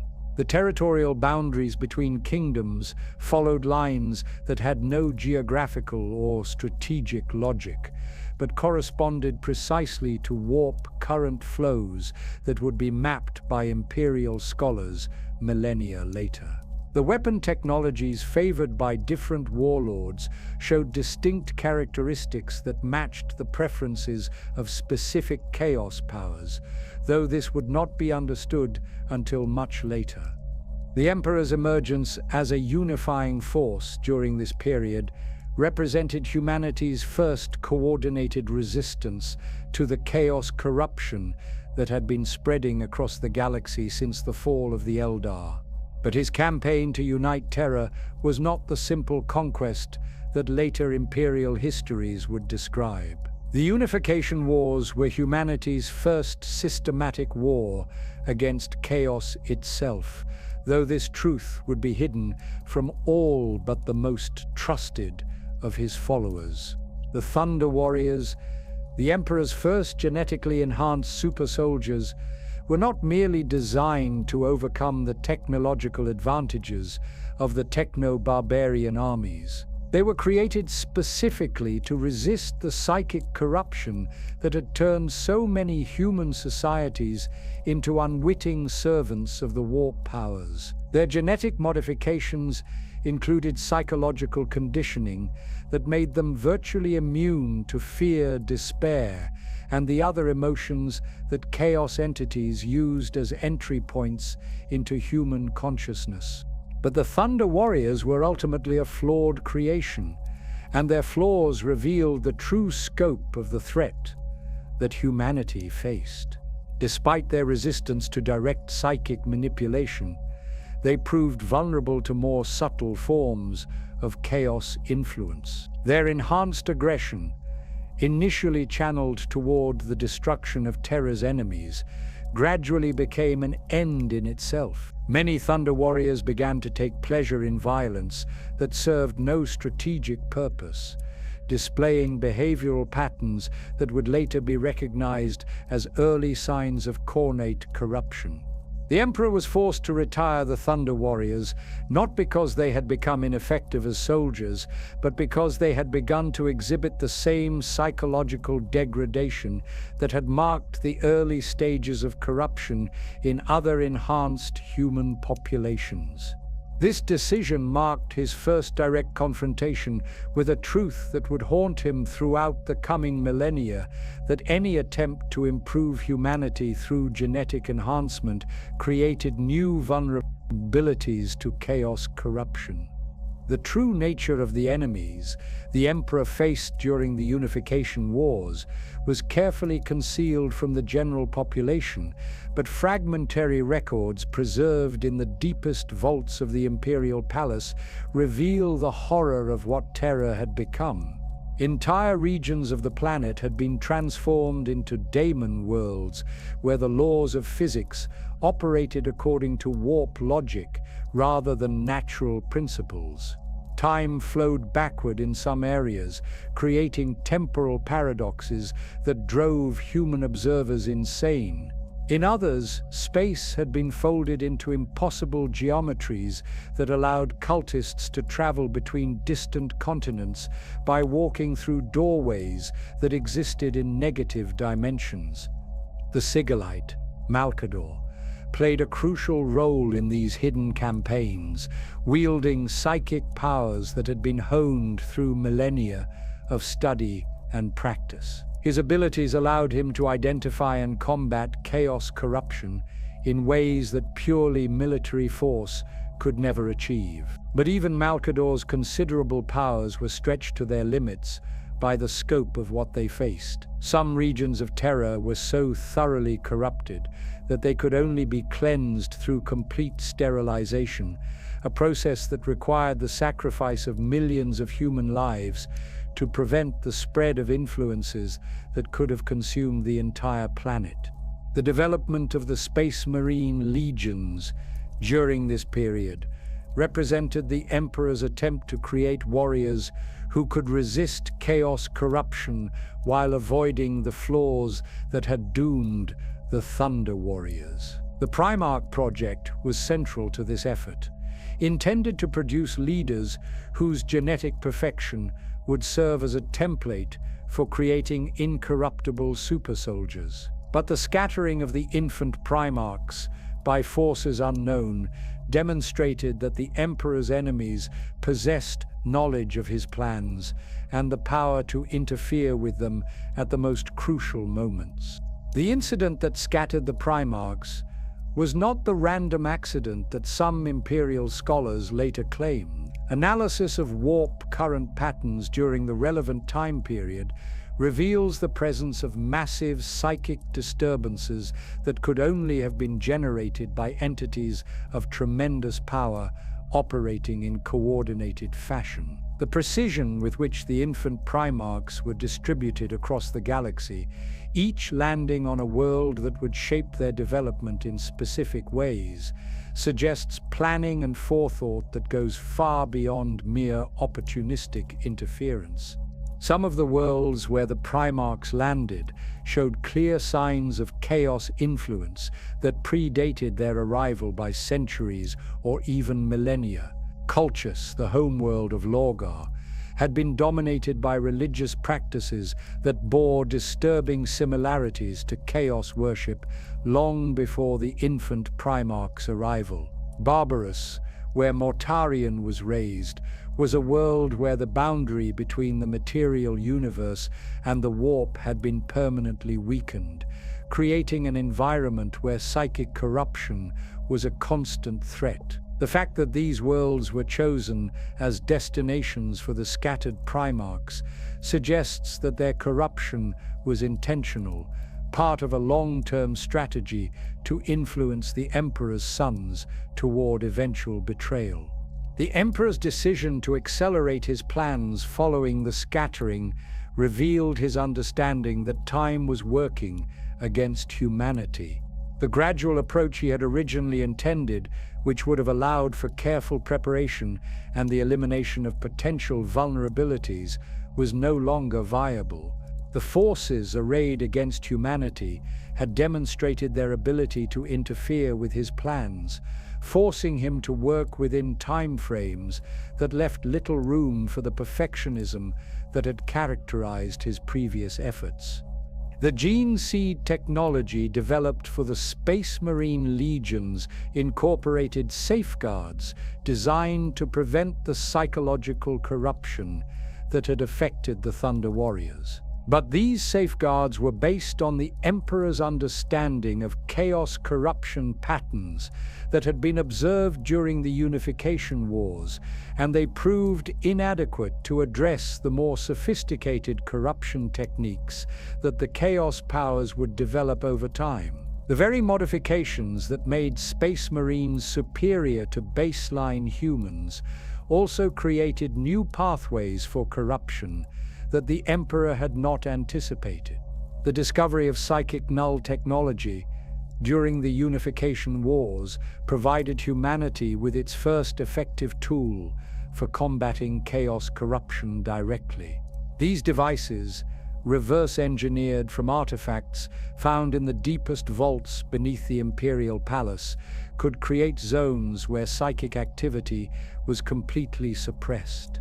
But the technology came at a terrible cost. The null fields generated by these devices were not merely absent of psychic energy, they actively consumed it, creating voids in the warp that were filled by entities even more alien and terrible than the chaos gods themselves.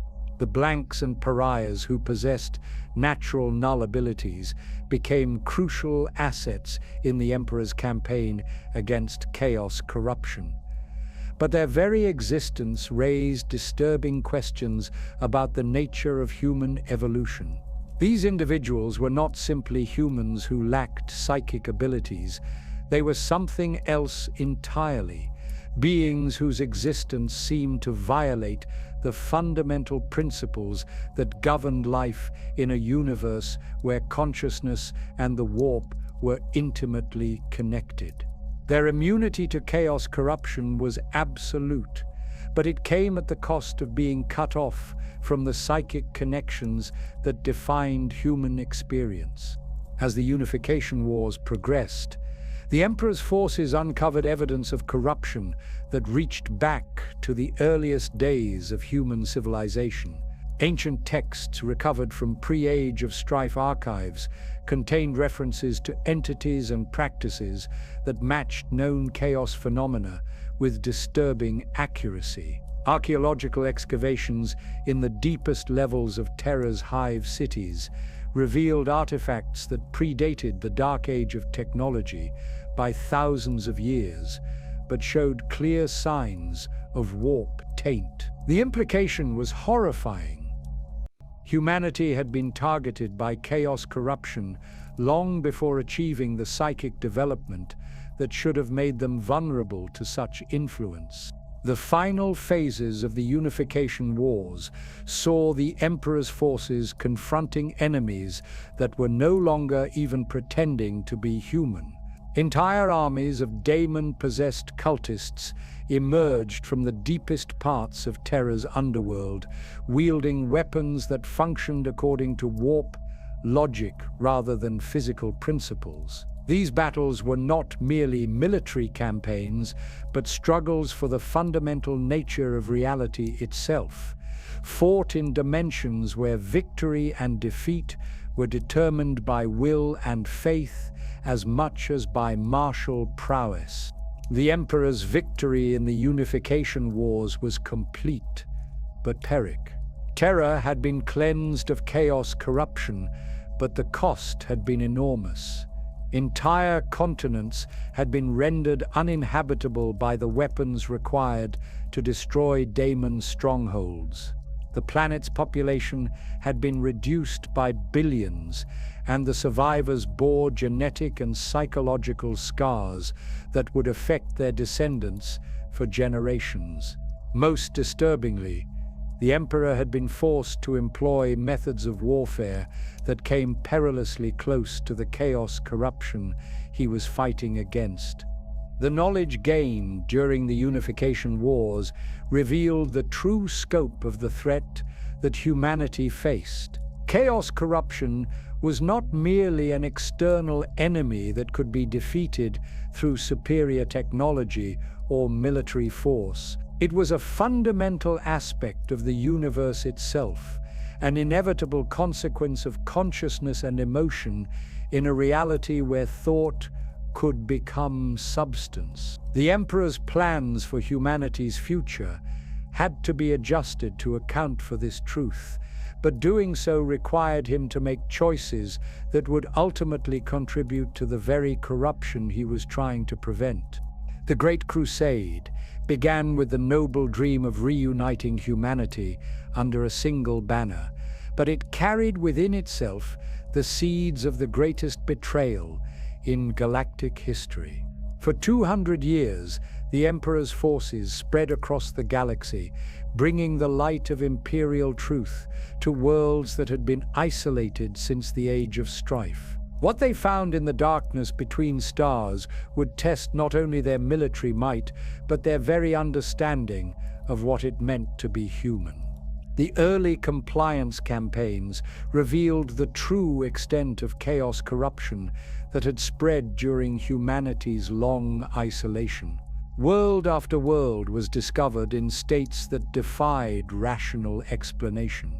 On some planets, the survivors of the Age of Strife had developed technologies that functioned according to principles of sympathetic magic rather than scientific law. Their machines ran on faith and sacrifice, powered by the systematic torture of sentient beings whose pain somehow provided energy that conventional physics insisted should not exist. Other worlds had undergone transformations that challenged the very definition of humanity.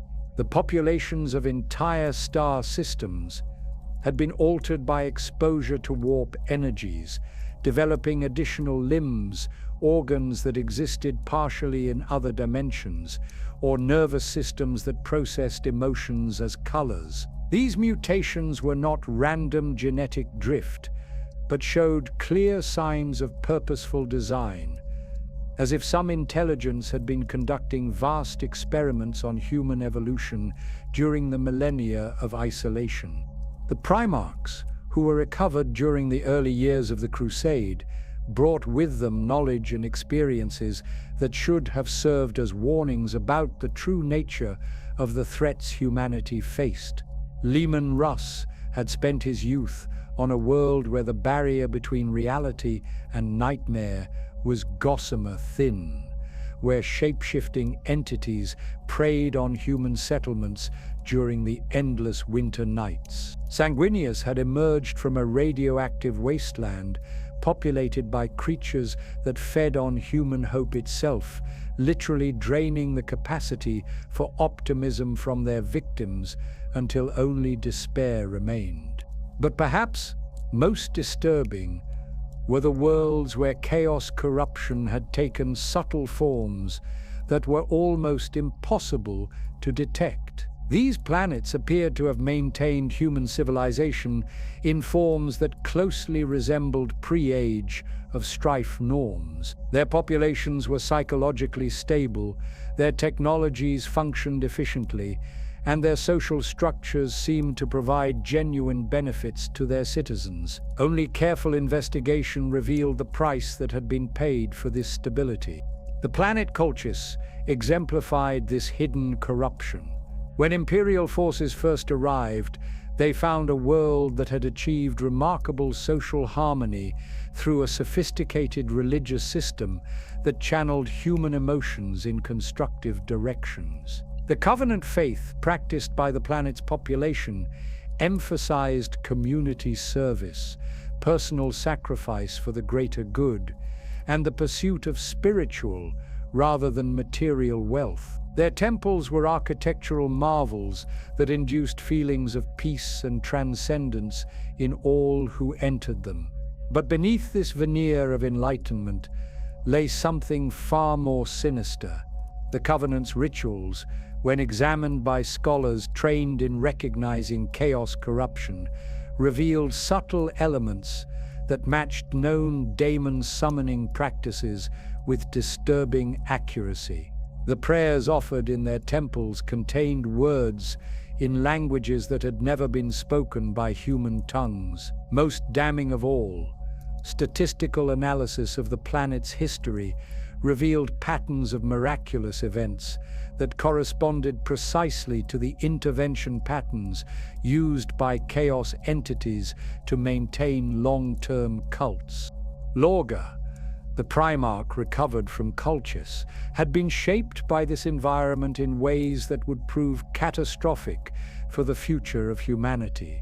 His deep spirituality and charismatic leadership abilities, which should have been tremendous assets to the imperial cause, had been subtly corrupted by decades of exposure to chaos-influenced teachings.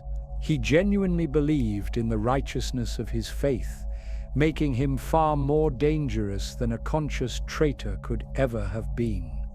The Emperor's response to the discovery of chaos corruption among human worlds established patterns that would define imperial policy for millennia to come.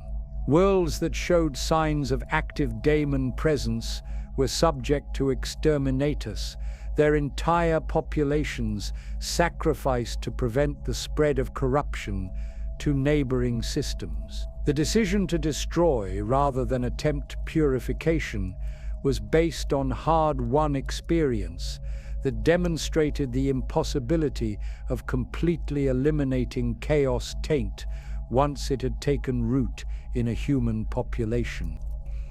But the psychological cost of these necessary purges was enormous, both for the forces that carried them out and for the broader imperial war effort. Space Marines who had dedicated their lives to protecting humanity found themselves ordered to destroy human worlds on a regular basis. The cognitive dissonance created by this contradiction between mission and methods created stress fractures in the psyche of even the most disciplined warriors, fractures that chaos entities were perfectly positioned to exploit. The word Bearer's Legion, led by Lorgar, became the focal point for these growing contradictions within the imperial war machine. Their fervent belief in the Emperor's divinity conflicted directly with the imperial truth's rejection of religious thinking, creating an ideological tension that could not be resolved through rational discourse. When the Emperor humiliated Lorgar and his legion at Monarchia, forcing them to kneel before the ruins of their greatest work, he created the exact combination of shame, anger, and wounded pride that chaos corruption required to gain purchase in even the most loyal hearts. The pilgrimage that followed Monarchia was not Lorgar's independent decision, but the result of careful manipulation by forces that had been preparing for this moment for decades. Erebus and Cor Phaeron, the two figures who guided Lorgar toward his eventual fall, were not simply ambitious men seeking power within the Legion hierarchy. They were conscious agents of chaos corruption who had been placed in positions of influence specifically to exploit the psychological vulnerabilities that the Emperor's policies had created. The speed with which chaos corruption spread through the word bearers following their pilgrimage demonstrated how thoroughly the Legion had been prepared for conversion. Within months of their first contact with daemon entities, thousands of Space Marines who had spent decades fighting for humanity's future were conducting rituals that required the systematic torture of innocent civilians. The transformation was so complete that many of the corrupted Marines genuinely believed they were still serving humanity's best interests, just through methods that their previous indoctrination had prevented them from understanding. But the word bearers were not the only legion showing signs of corruption during this period. The Iron Warriors, led by Perturabo, had been assigned to the most brutal and thankless sieges of the Great Crusade, their casualties mounting while other legions received glory and recognition for more spectacular victories. The systematic erosion of morale within the Legion created psychological conditions that made them increasingly susceptible to Khaonite influence, as their justified anger at imperial policies transformed into a generalized rage that found satisfaction only in destruction. Konrad Kurz's prophetic abilities, initially seen as a valuable asset for the Night Lord's Legion, began manifesting visions that showed clear signs of chaos taint. His glimpses of possible futures became increasingly focused on scenarios of betrayal, corruption, and galactic catastrophe. Rather than inspiring him to work toward preventing these outcomes, the visions seemed to convince him that they were inevitable, leading to behavioral changes that actually increased the likelihood of the very disasters he was foreseeing. The Emperor's Webway project, conducted in secret beneath the imperial palace, represented his attempt to free humanity from dependence on warp travel and thus reduce their exposure to chaos corruption. But the project required the use of technologies and knowledge that brought their own risks. The barrier between the Webway and the daemon-infested depths of the warp was maintained through methods that required constant psychic effort from the Emperor himself, leaving him increasingly isolated from the day-to-day management of the crusade. This isolation had devastating consequences for the Emperor's ability to detect and respond to the growing chaos corruption within his own forces. The Primarchs, who should have served as his eyes and ears across the galaxy, were themselves becoming compromised, either through direct corruption or through the psychological stress of carrying out orders that conflicted with their fundamental nature. The feedback loops that should have allowed the Emperor to adjust his strategies in response to changing conditions were breaking down at precisely the moment when such adjustments were most desperately needed. The Council of Nicaea, intended to resolve the growing disputes over the use of psychic powers within the Space Marine legions, instead became the catalyst for the final phase of chaos corruption within the Imperial war machine. The Emperor's decision to ban the use of psychic powers among the Space Marines was based on genuine concerns about chaos corruption, but it was implemented in ways that ignored the political and psychological realities of Legion culture. Magnus the Red, whose warnings about chaos corruption had been dismissed as paranoid ramblings, found himself humiliated before his brothers and forbidden from pursuing the psychic studies that he believed were essential for humanity's survival. The combination of intellectual frustration and wounded pride created exactly the emotional state that Sinch required to begin the slow process of corruption that would eventually transform the Thousand Sons into unwilling servants of the Changer of Ways. The final irony of the Council of Nicaea was that its decisions actually made chaos corruption more likely rather than less.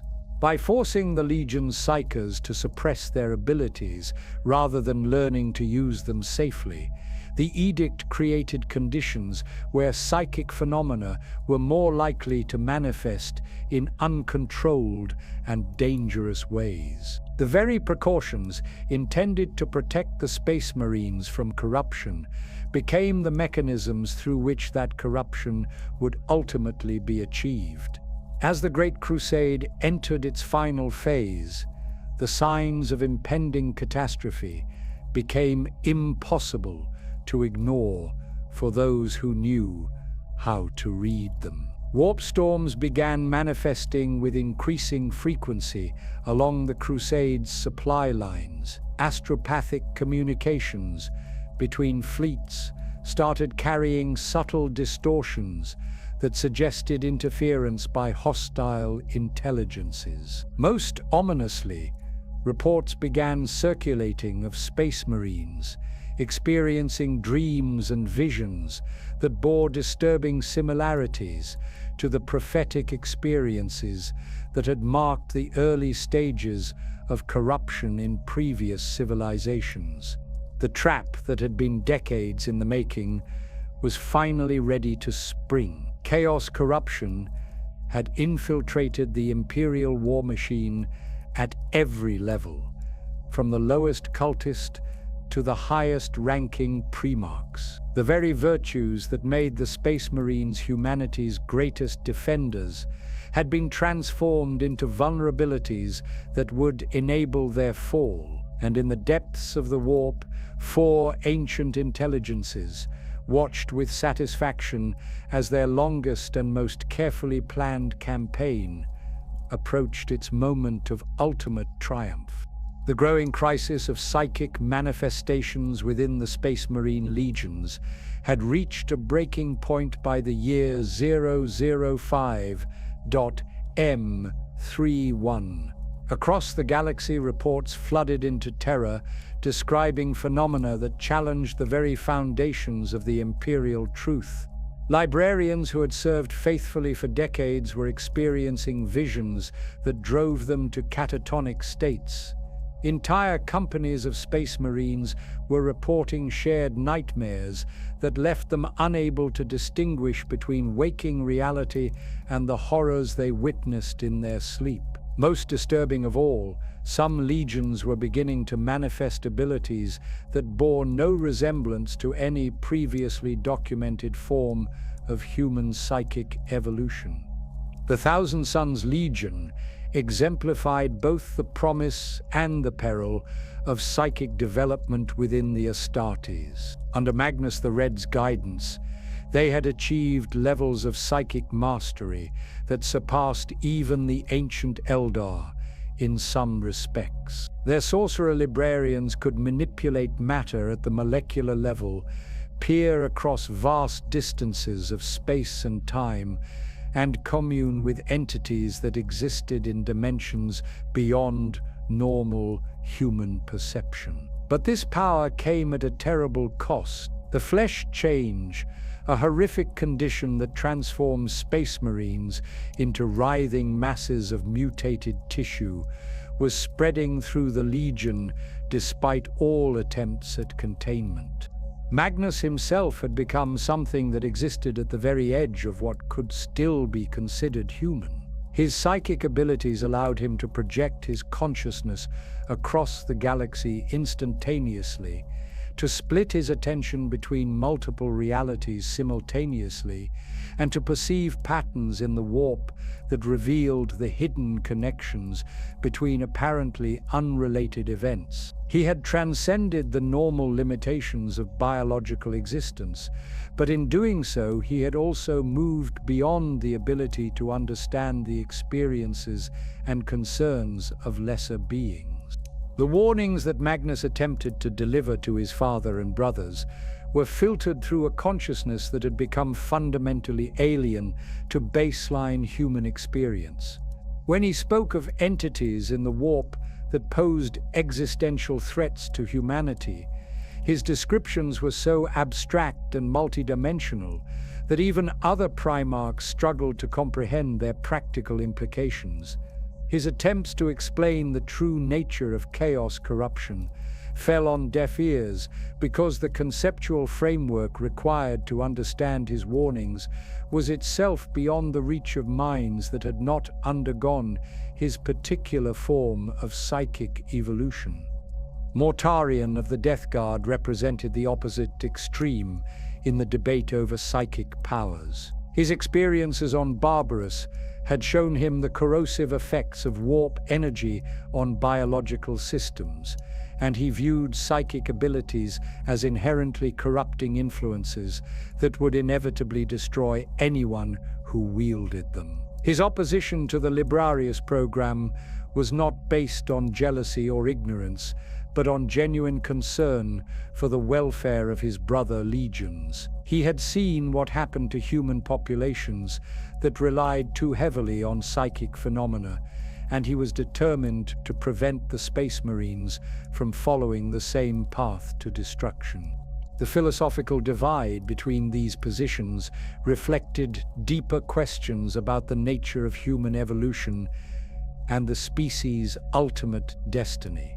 The pro-Psyker faction, led by Magnus and supported by Sanguinius and several other Primarchs, argued that psychic abilities represented the next stage in human development, a necessary adaptation to a universe where consciousness and reality were intimately connected. They maintained that attempting to suppress psychic evolution would leave humanity defenseless against threats that could only be combated through the application of superior psychic power.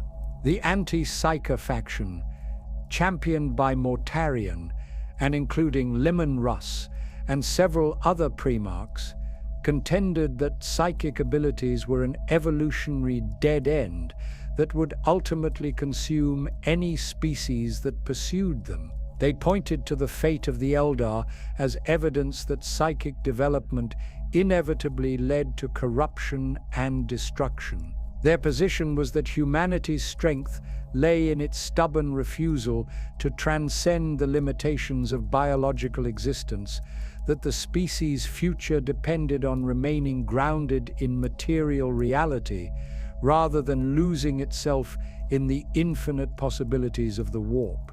The Emperor's decision to convene the Council of Nicaea reflected his recognition that this debate could not be resolved through simple discussion or compromise. The fundamental questions at stake touched on issues that went to the heart of what humanity was meant to become, and the wrong choice would have consequences that extended far beyond the immediate question of whether Space Marines should be allowed to use psychic powers in combat situations. The Council itself was a masterpiece of political theater, designed to give the appearance of democratic deliberation while ensuring that the Emperor's preferred outcome would be achieved through seemingly natural consensus. Representatives from across the Imperium were invited to present their positions, but the selection process ensured that the most compelling advocates for both sides would be those whose arguments aligned with the Emperor's own strategic calculations. The testimony presented during the council revealed the true scope of the psychic crisis that was developing within the Space Marine legions. Apothecaries described genetic instabilities that seemed to correlate with psychic activity levels. Chaplains reported behavioral changes in librarians that suggested exposure to corrupting influences beyond their conscious control. Most damning of all, several witnesses described incidents where librarians had temporarily lost control of their abilities, causing reality distortions that resulted in casualties among their own brothers. But the most compelling evidence came from the Thousand Sons themselves. Despite Magnus's protestations that his legion had mastered their psychic abilities, examination of their gene seed samples revealed corruption patterns that matched those found in populations exposed to long-term warp influence. The flesh change was not an external curse imposed upon the legion, but a consequence of their psychic practices, proof that even the most disciplined approach to psychic development carried inherent risks that could not be eliminated through training or willpower alone. The Emperor's verdict, when it finally came, reflected a calculation that went far beyond the immediate question of librarian programs. His decision to ban psychic practices among the Space Marines was based on his understanding that humanity was not yet ready for the kind of psychic evolution that the Thousand Sons represented. The species needed time to develop the philosophical and cultural frameworks that would allow them to use such abilities safely, and that development could only occur in an environment where the temptations of easy power were removed. But the implementation of the Edict of Nicaea created its own problems, particularly for legions that had become dependent on psychic abilities for essential functions. The Thousand Sons found themselves stripped of the tools they had relied upon for decades, forced to abandon research projects that had consumed centuries of effort and development. The psychological impact of this forced regression was devastating for warriors who had dedicated their lives to pushing the boundaries of human capability. Magnus's response to the edict revealed the extent to which his perspective had become divorced from practical political realities. Rather than accepting his father's judgment and working within the new constraints, he chose to continue his research in secret, convinced that his superior understanding of psychic phenomena gave him the right to ignore directives that he viewed as misguided. This decision, made from pride and intellectual arrogance, would provide the opening that chaos corruption required to finally claim the Thousand Suns. The hidden psychic practices that continued within several legions, despite the edict, created exactly the conditions that the Emperor had been trying to prevent. Without the oversight and support structures that had previously governed librarian activities, psychers within these legions were forced to explore their abilities in isolation, making them far more vulnerable to the subtle influences that chaos entities use to corrupt promising individuals. The suppression of psychic activity created psychological pressure that made explosive manifestations more likely, not less. The Space Wolves, despite their official support for the anti-psyker position, continued to employ their rune priests in ways that violated the spirit, if not the letter of the edict. Lehman Russ's justification for this apparent hypocrisy reflected his understanding that psychic phenomena were too fundamental to human experience to be completely eliminated. His approach was to channel these forces through cultural frameworks that he believed provided protection against corruption, but this strategy carried its own risks. The White Scars faced similar challenges in adapting to the new restrictions.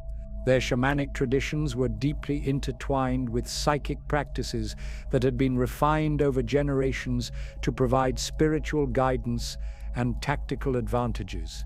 The forced abandonment of these traditions created a cultural crisis within the Legion that undermined their effectiveness and left many warriors feeling disconnected from their ancestral heritage.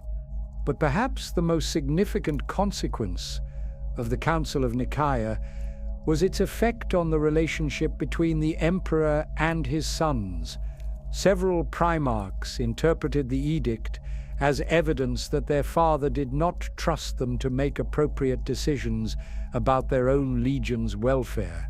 This perception of mistrust created resentment that would fester over the years to come, contributing to the psychological conditions that would make the Horus Heresy possible. The Emperor's increasing focus on the Webway project during this period meant that he was less available to address these concerns directly. His physical presence had always been crucial for maintaining unity among the Primarchs, and his absence during the critical period following Nicaea allowed misunderstandings and grievances to compound without resolution. The very success of the Great Crusade had made such personal attention seem less necessary, but this assumption would prove catastrophically wrong. In the deepest vaults beneath the Imperial Palace, the Emperor worked frantically to complete the Webway project before the forces arrayed against humanity could complete their own preparations. He had recognized that the Council of Nicaea was at best a temporary solution to the psychic crisis, buying time for a more fundamental solution to be implemented. But time was not on his side, and the decisions made at Nicaea had already begun to generate the resentments and divisions that chaos corruption would exploit to devastating effect. The corruption of Horus Lupercal began not with a single moment of weakness, but through a campaign of psychological manipulation that had been orchestrated across decades by forces that understood the War Master's character better than he understood himself. The entities that sought his fall had studied every aspect of his personality, every triumph and failure that had shaped him into the Emperor's most trusted son. They knew that direct temptation would fail against a mind as disciplined as his, so they chose a more insidious approach that would make his corruption feel like his own choice. The campaign on Davin had been selected specifically for its potential to create the psychological conditions necessary for Horus's fall.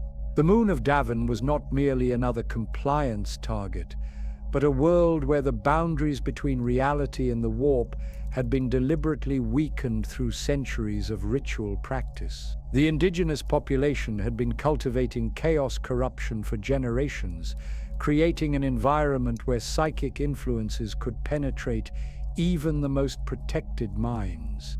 Erebus, the word-bearer chaplain, who had become the focal point for chaos corruption within the Astartes, had spent months preparing for this moment.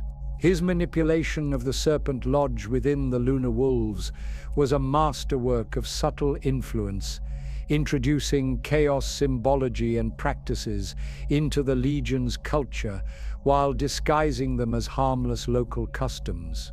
The warriors who participated in these rituals genuinely believed they were honoring fallen comrades and strengthening brotherhood bonds, unaware that each ceremony was actually a summoning ritual that brought them deeper under chaos influence. The anatheme blade that wounded Horus during the final battle on Davin was not simply a weapon, but a focal point for decades of accumulated psychic energy. Every ritual performed by the Serpent Lodge had charged the blade with corruption, transforming it into something that could wound not just the body, but the soul. When it penetrated Horus's flesh, it carried with it the concentrated malice of entities that had been planning this moment since before the Great Crusade began. But the true genius of the chaos corruption lay not in the blade itself, but in the supposed cure that followed. The healing ritual performed in the Temple of the Serpent Lodge was presented as humanity's last hope for saving the War Master, but it was actually the culmination of the entire corruption campaign. The visions that Horus experienced during his time in the temple were not random hallucinations, but carefully crafted psychological warfare, designed to exploit his deepest fears and insecurities. The vision of the Emperor's betrayal that convinced Horus to turn against his father was built upon genuine concerns that had been growing within the War Master's mind for years. His observation that the Emperor was withdrawing from the Great Crusade to pursue mysterious projects on Terra was accurate, as was his fear that humanity's expansion was creating new vulnerabilities that the imperial government was not prepared to address.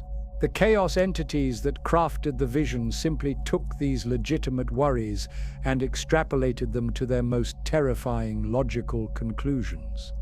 What made the vision so effective was that it contained enough truth to be believable, while distorting the context in ways that made the Emperor's actions appear sinister rather than necessary. Horus saw himself and his brothers discarded after the completion of the Great Crusade, replaced by administrators and bureaucrats who had never shed blood for the imperial dream. He witnessed humanity ascending to godhood, while those who had made that ascension possible were forgotten or actively suppressed. Most devastating of all, he saw his own legacy reduced to a footnote in histories written by those who had never known the brotherhood of battle. The psychological impact of these visions was amplified by Horus's physical condition during the healing process. The combination of near-death trauma and exposure to concentrated warp energy left his mind vulnerable to influences that would normally have been repelled by his mental conditioning. The careful balance of brain chemistry that maintained his loyalty to the Emperor was disrupted, allowing new emotional patterns to establish themselves before his natural defenses could respond. When Horus awakened from the healing ritual, he appeared to be completely recovered from his wounds, but the changes in his personality were immediately apparent to those who knew him well. His strategic thinking became more aggressive and opportunistic, focused on immediate tactical advantages rather than the long-term stability that had previously characterized his approach to military problems. His relationship with his brothers grew more competitive and suspicious, as if he had begun to view them as potential threats rather than allies in a common cause. The selection of co-conspirators for what would become the Horus Heresy revealed the depth of planning that had gone into the corruption campaign.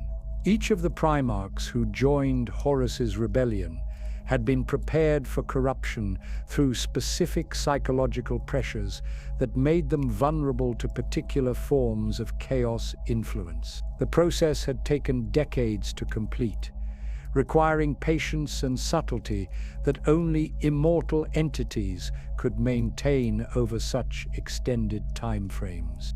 Fulgrim's corruption through the Lair Sword demonstrated how chaos entities could use humanity's appreciation for beauty and perfection as a pathway to damnation.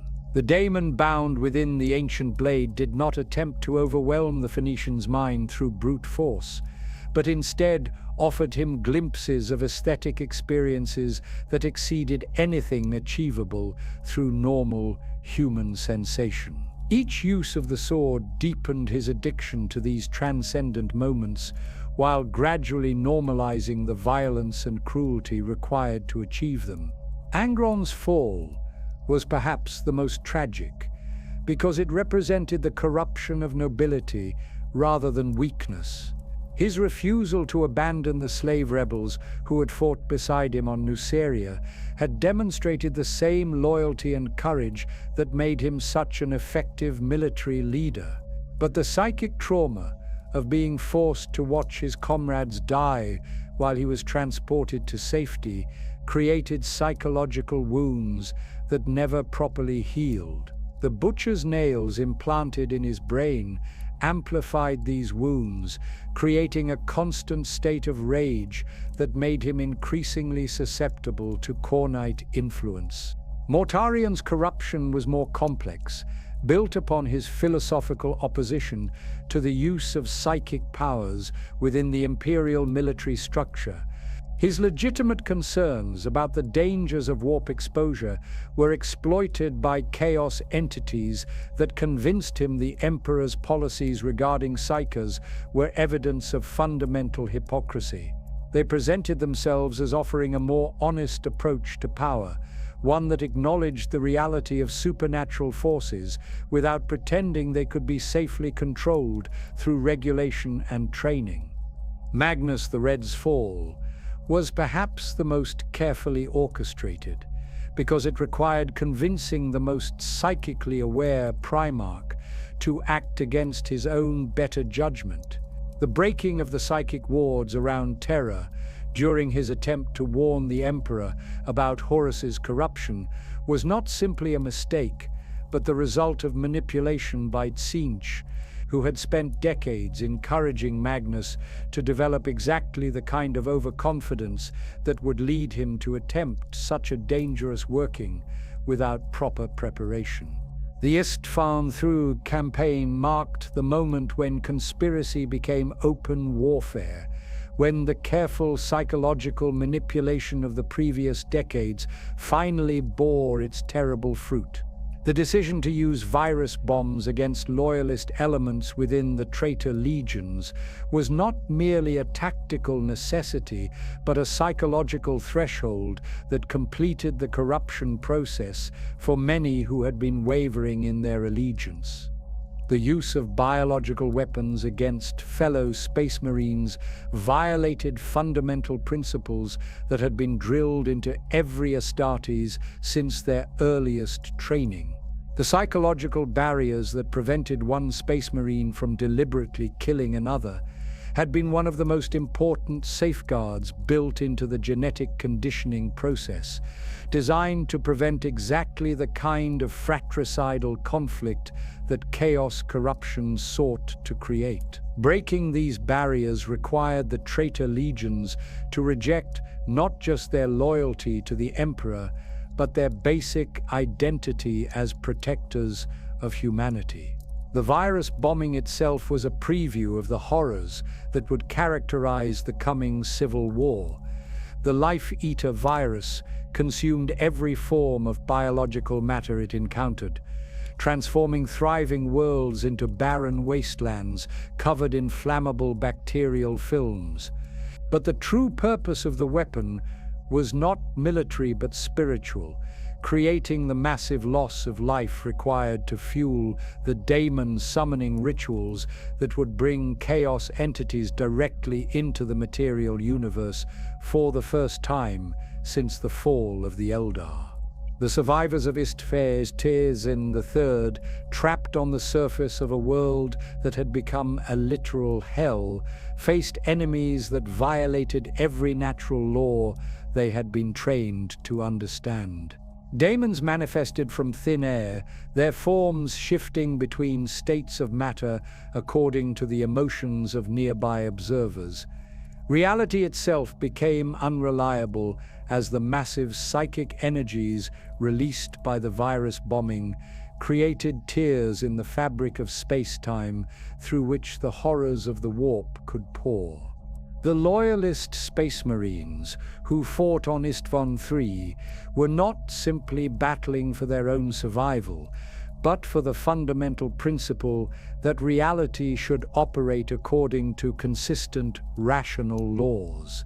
Every victory they achieved against impossible odds was a declaration that human will and determination could overcome even the forces of entropy itself. Their ultimate defeat was not just a military loss, but a symbolic victory for chaos that announced the beginning of a new era in galactic history. The firebombing that followed the virus attack served multiple purposes beyond the simple elimination of witnesses. The flames that consumed the bacterial film created by the life-eater virus generated psychic energies that further weakened the barriers between dimensions, making it easier for chaos entities to maintain their presence in real space. The ritual significance of purification through fire also appealed to the religious sensibilities of the word-bearers, who had begun to view the entire rebellion as a sacred war against the false religion of the imperial truth. But perhaps most importantly, the complete destruction of Istvan III served as a point of no return for the traitor legions.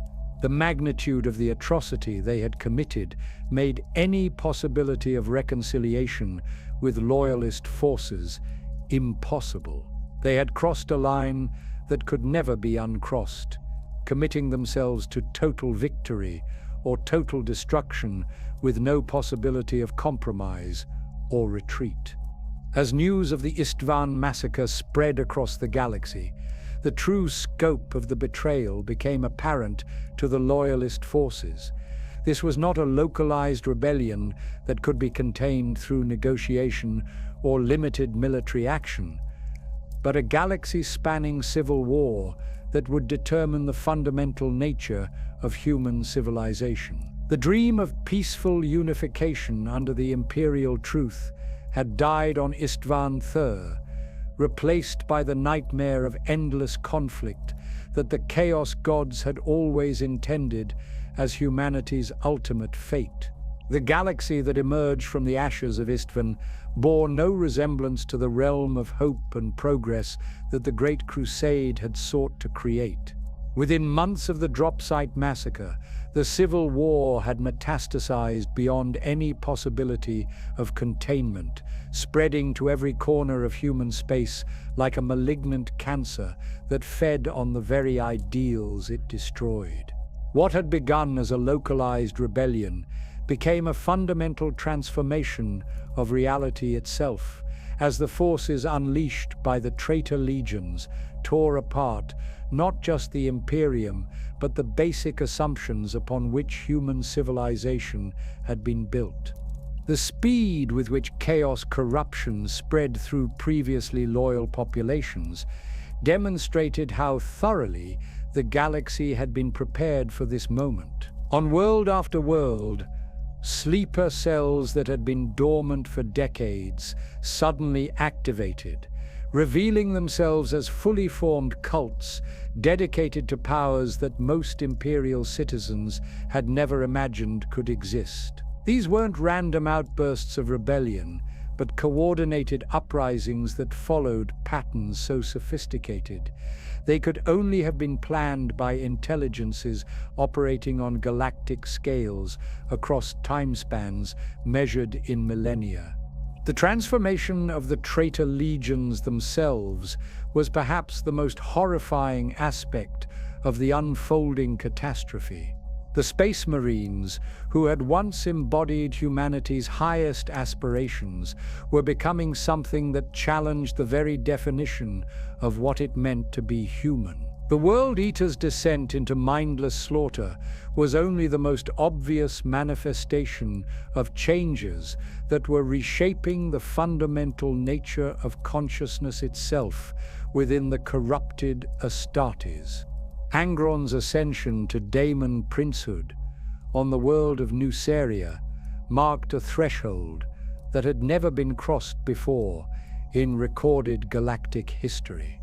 When the Red Angel finally succumbed completely to Khorne's influence, his transformation created a permanent tear in reality that allowed daemonic entities to manifest in the material universe without the need for complex summoning rituals. His new form was not simply Angron enhanced by chaos power, but something entirely different, a fusion of mortal consciousness with alien intelligence that retained memories of humanity while being driven by needs and desires that were utterly incompatible with biological existence.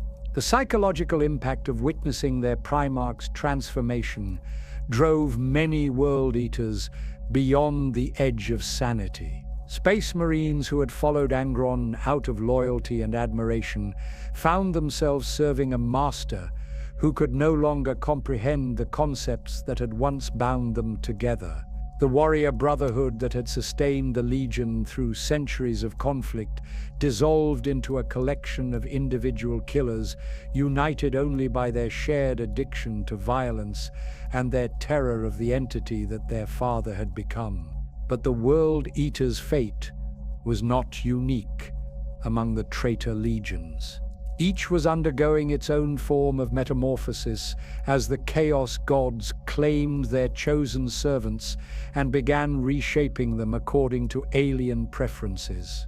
The Emperor's children's pursuit of perfection had evolved into an obsession with sensation that led them to commit acts of such depravity that even their own allies began to view them with disgust and fear. Their ceremonies had become elaborate torture rituals where the distinction between pleasure and pain had been eliminated entirely, replaced by a single overwhelming drive to experience intensity regardless of its source. The Death Guard's embrace of entropy under Mortarian's increasingly reluctant leadership represented perhaps the most insidious form of corruption, because it offered the illusion of philosophical coherence. Their adoption of Nurgle's gifts was presented as acceptance of natural cycles of decay and renewal, a rejection of the Emperor's arrogant attempt to impose artificial order on processes that were fundamental to existence itself. But the reality of their transformation was far more horrifying than their rationalizations suggested, as they became vectors for plagues that violated the basic principles of biology and medicine. The Thousand Sons faced a different but equally devastating fate, as their pursuit of knowledge led them into realms where information itself became a weapon, that could destroy the minds that attempted to comprehend it. Magnus's desperate bargain with Tzeentch to save his legion from the flesh change had only delayed their destruction while making it more complete. The rubric that preserved their lives reduced most of the legion to mindless automata whose souls had been burned away by the very sorcery that was supposed to save them. Perhaps most disturbing of all was the transformation of the word bearers, whose corruption maintained the superficial appearance of religious devotion while inverting every principle that had originally motivated their faith.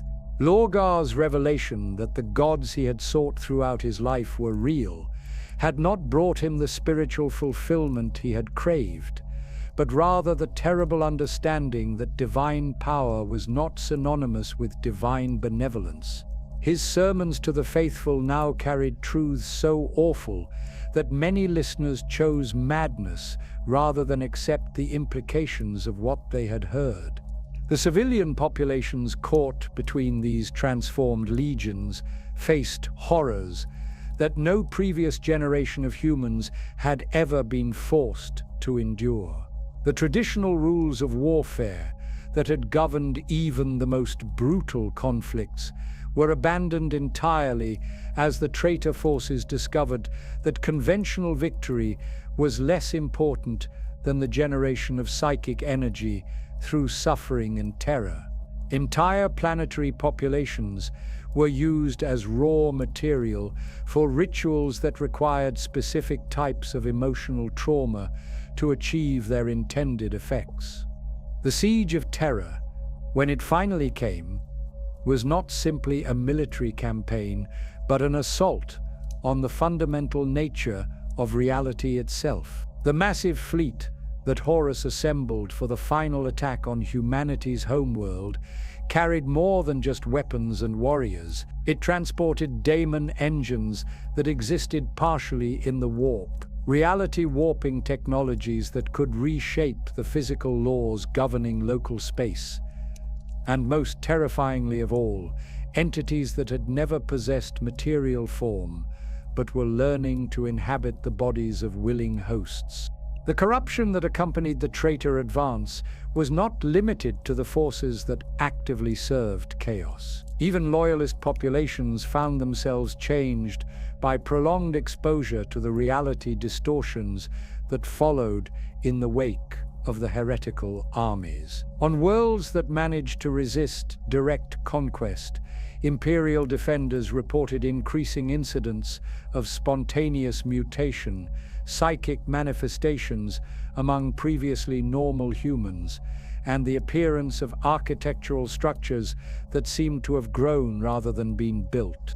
The warp storms that raged throughout the galaxy during the height of the heresy were not random phenomena, but carefully orchestrated events designed to isolate loyalist forces and prevent coordinated resistance to the traitor advance.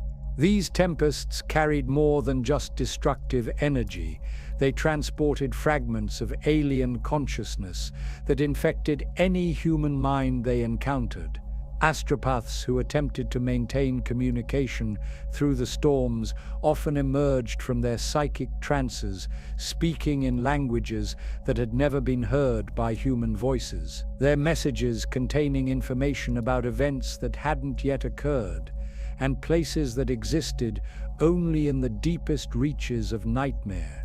The Loyalist response to these unprecedented threats revealed both the strengths and limitations of Imperial military doctrine. Space Marine chapters that had never faced enemies capable of violating fundamental physical laws found their traditional tactics useless against foes that could appear and disappear at will. Weapons that fired ammunition that didn't exist until the moment of impact, and battle plans that changed retroactively based on their opponent's emotional states.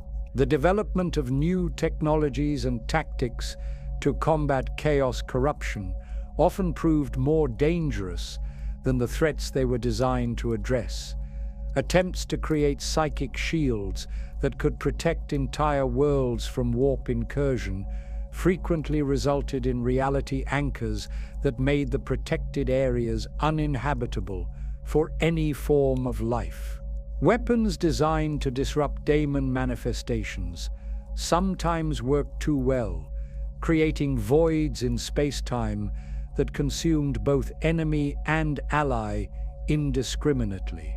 But perhaps the most tragic aspect of the Loyalist struggle was the gradual realization that traditional victory might not be possible against enemies that existed primarily in conceptual rather than physical space.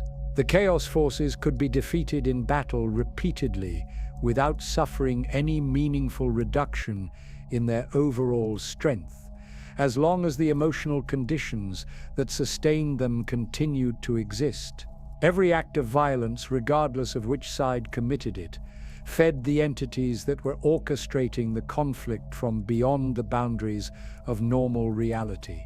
The Emperor's absence from the day-to-day management of the war effort, while necessary for his work on the Webway project, created a leadership vacuum that the Loyalist forces were never able to fill effectively. The remaining Primarchs lacked both the comprehensive understanding of chaos, corruption, that would have allowed them to develop appropriate strategies, and the supernatural authority that would have been required to maintain unity among forces that were being systematically targeted for psychological manipulation.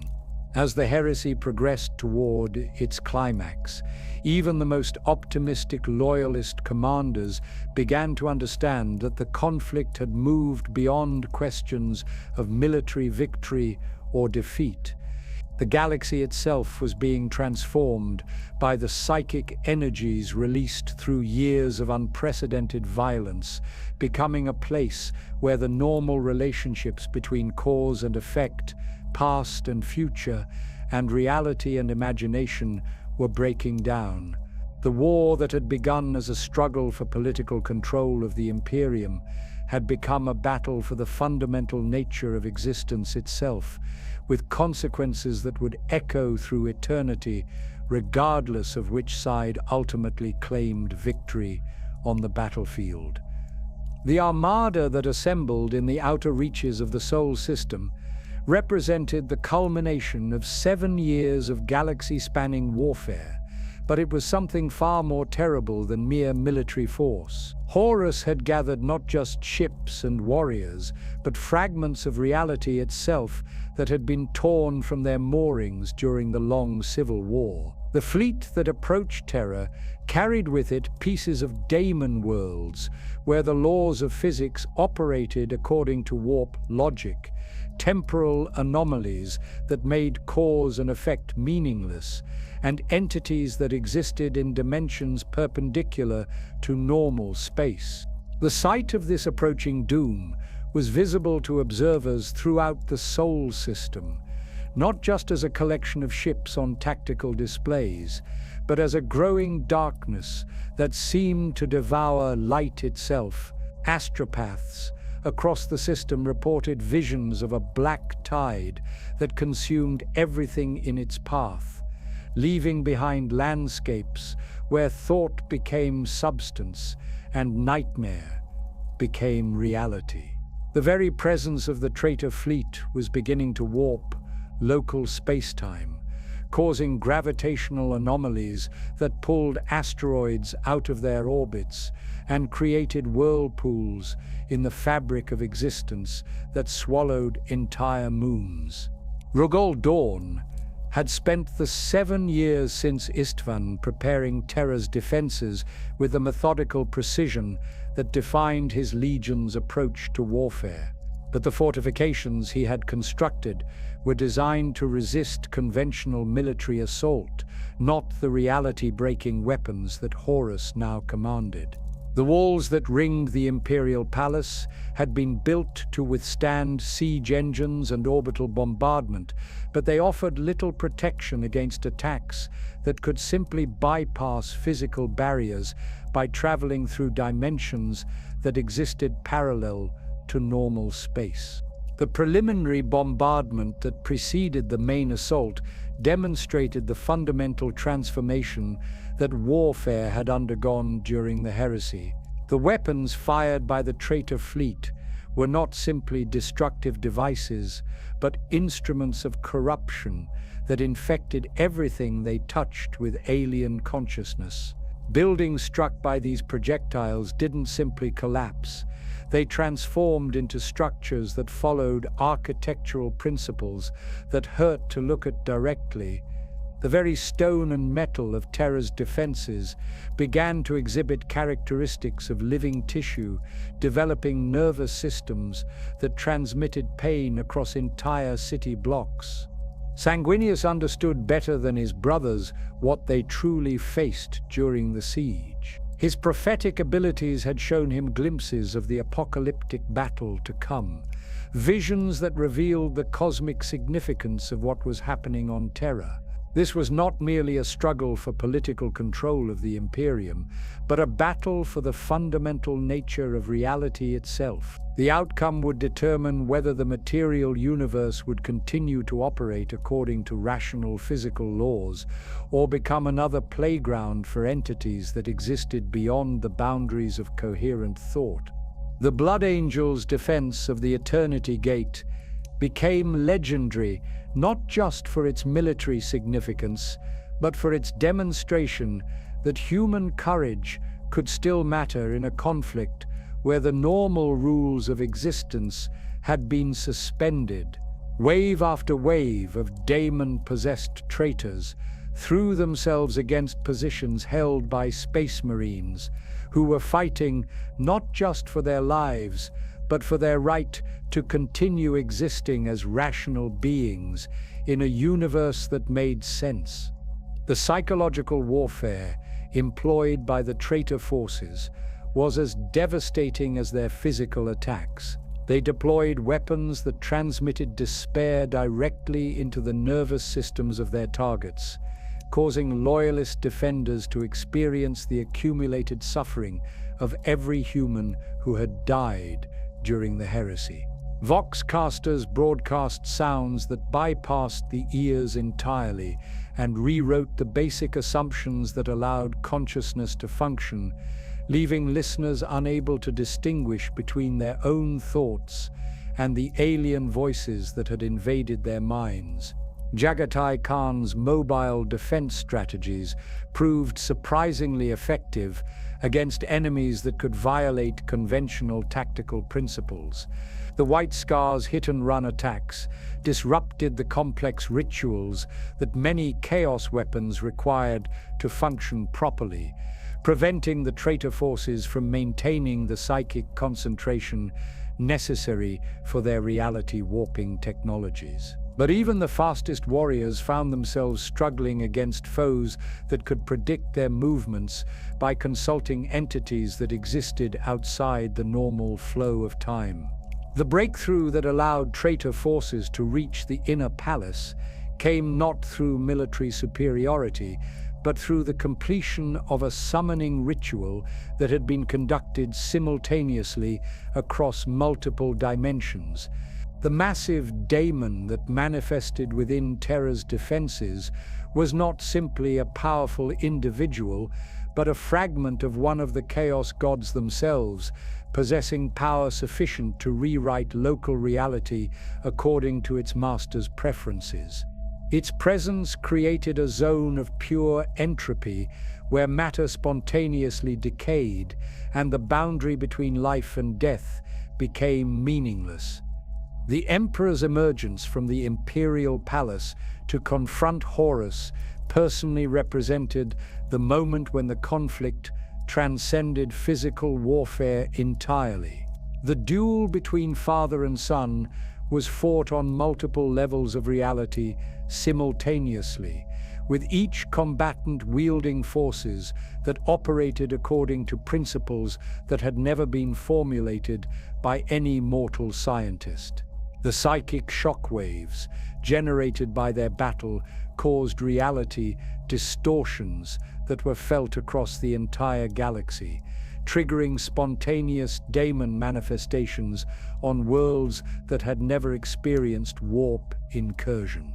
Sanguinius's sacrifice in the throne room of the vengeful spirit demonstrated both the nobility that had always defined the Blood Angels and the terrible price that virtue commanded in a universe where evil had achieved consciousness. The angel's death was not simply the loss of a great warrior, but the deliberate destruction of one of the purest expressions of human potential that had ever existed. His willingness to face certain death in order to weaken Horus for the final confrontation represented the kind of selfless courage that chaos corruption could never understand or replicate. The final moments of the duel between the Emperor and Horus revealed the true tragedy at the heart of the heresy. When the War Master's corruption was momentarily lifted, and he saw clearly what he had become, his horror and remorse demonstrated that somewhere beneath the layers of alien influence, the loyal son still existed. But the window of clarity lasted only long enough for him to beg for death, understanding that the entities controlling him would never allow him to remain free long enough to undo the damage he had caused. The Emperor's decision to completely annihilate Horus's soul represented the most difficult choice that any father had ever been forced to make. The psychic weapon that destroyed the War Master operated on principles that went beyond mere killing, erasing not just his physical existence, but his entire pattern from the fundamental information structure of reality itself. This was not death, but something far more absolute, a negation so complete that no trace of Horus would ever be recoverable by any power in the universe. But the victory came at a cost that made its achievement almost meaningless. The psychic energies required to destroy Horus had burned out the Emperor's physical form, leaving him a broken remnant sustained only by artificial life support systems. The Master of Humanity had sacrificed his own existence to save his species, but in doing so, he had created a situation where humanity would be forced to endure the next 10,000 years without the guidance that had carried them through their greatest crisis. The immediate aftermath of the Emperor's victory saw the rapid collapse of the traitor advance, as the Chaos forces lost the coordination that Horus's presence had provided. But this retreat was not a defeat for the powers of Chaos so much as a strategic withdrawal. They had achieved their primary objective of crippling the Emperor and transforming the Imperium from a growing threat into a declining empire that would provide them with psychic sustenance for millennia to come. The installation of the Emperor on the Golden Throne represented humanity's transition from a species with unlimited potential to one trapped in a cycle of gradual decay that would feed the Chaos God's hunger for suffering and despair. The daily sacrifice of 1,000 psykers required to maintain the Astronomicon was not just a practical necessity, but a ritual offering that bound humanity to exactly the kind of practices that had doomed previous civilizations. The traitor legion's retreat to the Eye of Terror established a permanent base from which Chaos forces could launch raids against Imperial space while remaining safely beyond retaliation. This arrangement served the Chaos God's long-term strategy perfectly, ensuring that the galaxy would never know true peace while preventing the complete destruction that would have eliminated their primary source of psychic energy. As the siege ended and the survivors began the long process of assessing what they had lost, the true scope of Chaos victory became apparent. Humanity had survived as a species, but the dream of rational progress and peaceful expansion had died on Terra's battlefields. The future would be one of endless conflict, gradual decline, and the slow corruption of every institution that had once represented hope for a better tomorrow. The Emperor protects, but even divine intervention could not undo the fundamental transformation that had occurred during humanity's civil war against itself. The silence that descended over Terra in the wake of Horus's death was not the peaceful quiet of victory, but the hollow stillness of a world that had witnessed the fundamental alteration of reality itself. The imperial palace, once a monument to human achievement and unity, had become a tomb where the master of mankind lay entombed in machinery that preserved his life while consuming it day by day. The golden halls that had once echoed with the voices of primarchs planning humanity's expansion now resounded with the mechanical rhythms of life support systems and the whispered prayers of those who had begun to worship the Emperor as a god. Robert Guilliman emerged from the siege as the only primarch still capable of the kind of administrative thinking required to hold the Imperium together. His brothers had been broken by the war in different ways. Dawn retreated into an obsession with fortification that bordered on madness, designing defenses for threats that existed only in his traumatized imagination. The Khan disappeared into the webway, pursuing enemies that might not have existed while fleeing from memories that certainly did. Russ departed for the Eye of Terror on a mission that made sense only to his damaged psyche, convinced that he could somehow undo the heresy through a single act of redemptive violence. The Codex Astartes that Guilliman drafted during this period was not simply a military manual, but a desperate attempt to prevent the kind of corruption that had destroyed half the Space Marine legions. By breaking the legions into smaller chapters and instituting rigid protocols for recruitment and training, he hoped to create organizational structures that would be resistant to the large-scale corruption that had made the heresy possible. But these reforms carried their own costs, fracturing the brotherhood bonds that had made the Space Marines so effective while creating bureaucratic barriers that would slow response times to future threats.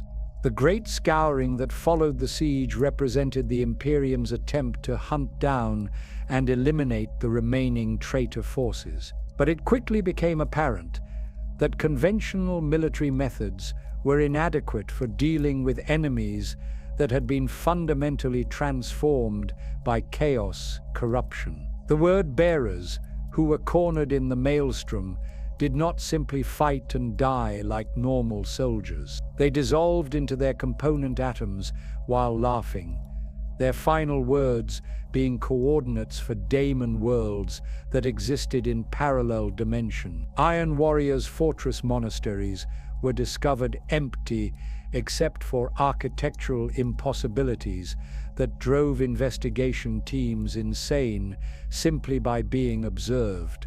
Abaddon's assumption of leadership over the remaining traitor forces marked the beginning of a new phase in humanity's relationship with chaos, corruption.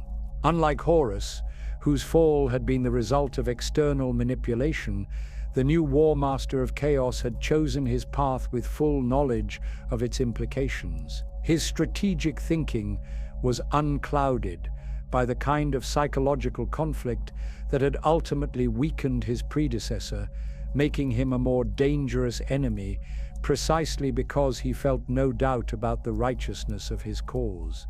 The establishment of the Eye of Terror as a permanent chaos stronghold created a wound in reality that would never heal. This was not merely a region of space controlled by hostile forces, but a place where the normal laws of physics had been permanently suspended. Ships that entered the Eye often emerged decades before they had departed, carrying crews who had aged centuries during journeys that lasted only moments by external time. Some vessels returned with their hulls transformed into living tissue that screamed when damaged, while others carried cargoes of crystallized emotions that infected anyone who touched them with alien memories. The psychological impact of the heresy on the surviving Imperial forces was perhaps more devastating than the physical damage. Space Marines who had fought alongside the traitor legions for decades found themselves unable to trust their own battle brothers completely. The knowledge that corruption could turn the most loyal warriors into monsters created a paranoia that permeated every level of Imperial society. This suspicion was not entirely misplaced, as investigations revealed that chaos cults had been operating within Imperial institutions for far longer than anyone had suspected. The development of the Inquisition during this period represented both a necessary response to chaos infiltration and a fundamental shift in the character of imperial governance. The organization that Malcador established before his death was granted authority that exceeded even that of primarchs in specific circumstances, creating a shadow government dedicated to rooting out corruption at any cost. But the methods required to detect chaos taint often proved as destructive as the corruption itself, leading to purges that eliminated loyal citizens alongside genuine cultists. The First Black Crusade, launched by Abaddon in 781.M3, demonstrated that the Chaos forces had not been weakened by their defeat at Terra, but had instead learned valuable lessons about the limitations of direct assault. Rather than attempting to destroy the Imperium through overwhelming force, the new strategy focused on corruption and gradual subversion. Chaos cults were established on thousands of worlds simultaneously, creating a network of influence that could be activated when needed while remaining dormant during periods of imperial vigilance. The transformation of imperial culture from the rational secularism of the Great Crusade to the religious fanaticism that would characterize later millennia began almost immediately after the emperor's entombment.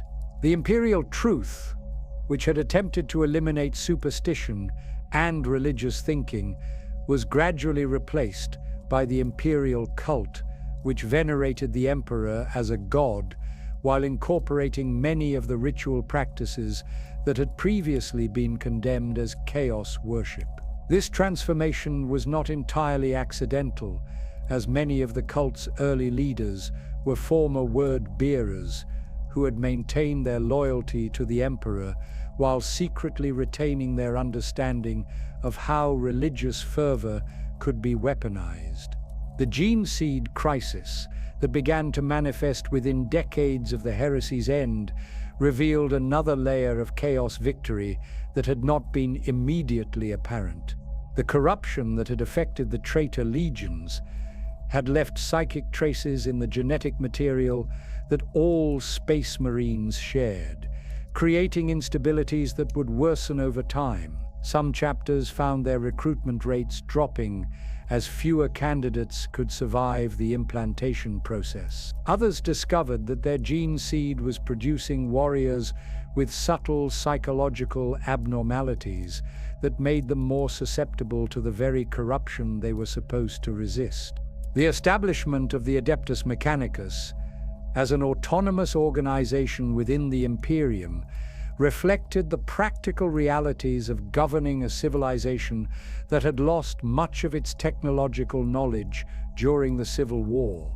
The tech priests who maintained the Emperor's life support systems and the macro cannons that defended Terra had become indispensable, but their quest for knowledge often led them into areas of research that bore uncomfortable similarities to the forbidden experiments that had contributed to the heresy. The machine cult's veneration of ancient technology created a form of ancestor worship that was technically compatible with imperial doctrine while serving many of the same psychological functions as chaos religion.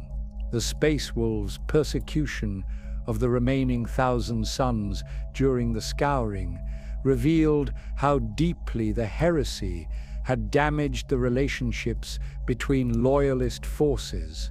Lyman Russ's determination to eliminate Magnus's legion entirely was driven not just by tactical considerations, but by a need to prove that his opposition to psychic powers had been justified all along. The burning of Prospero during the heresy had already demonstrated the destructive potential of this philosophical conflict, but the continued hunt for Thousand Sons survivors showed how trauma could transform reasonable disagreements into genocidal obsessions.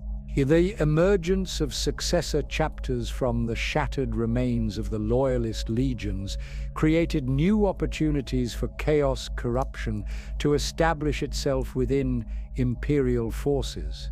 Many of these chapters were founded by veterans who carried psychological scars from the heresy, and their training doctrines often incorporated elements that reflected their founders' particular traumas.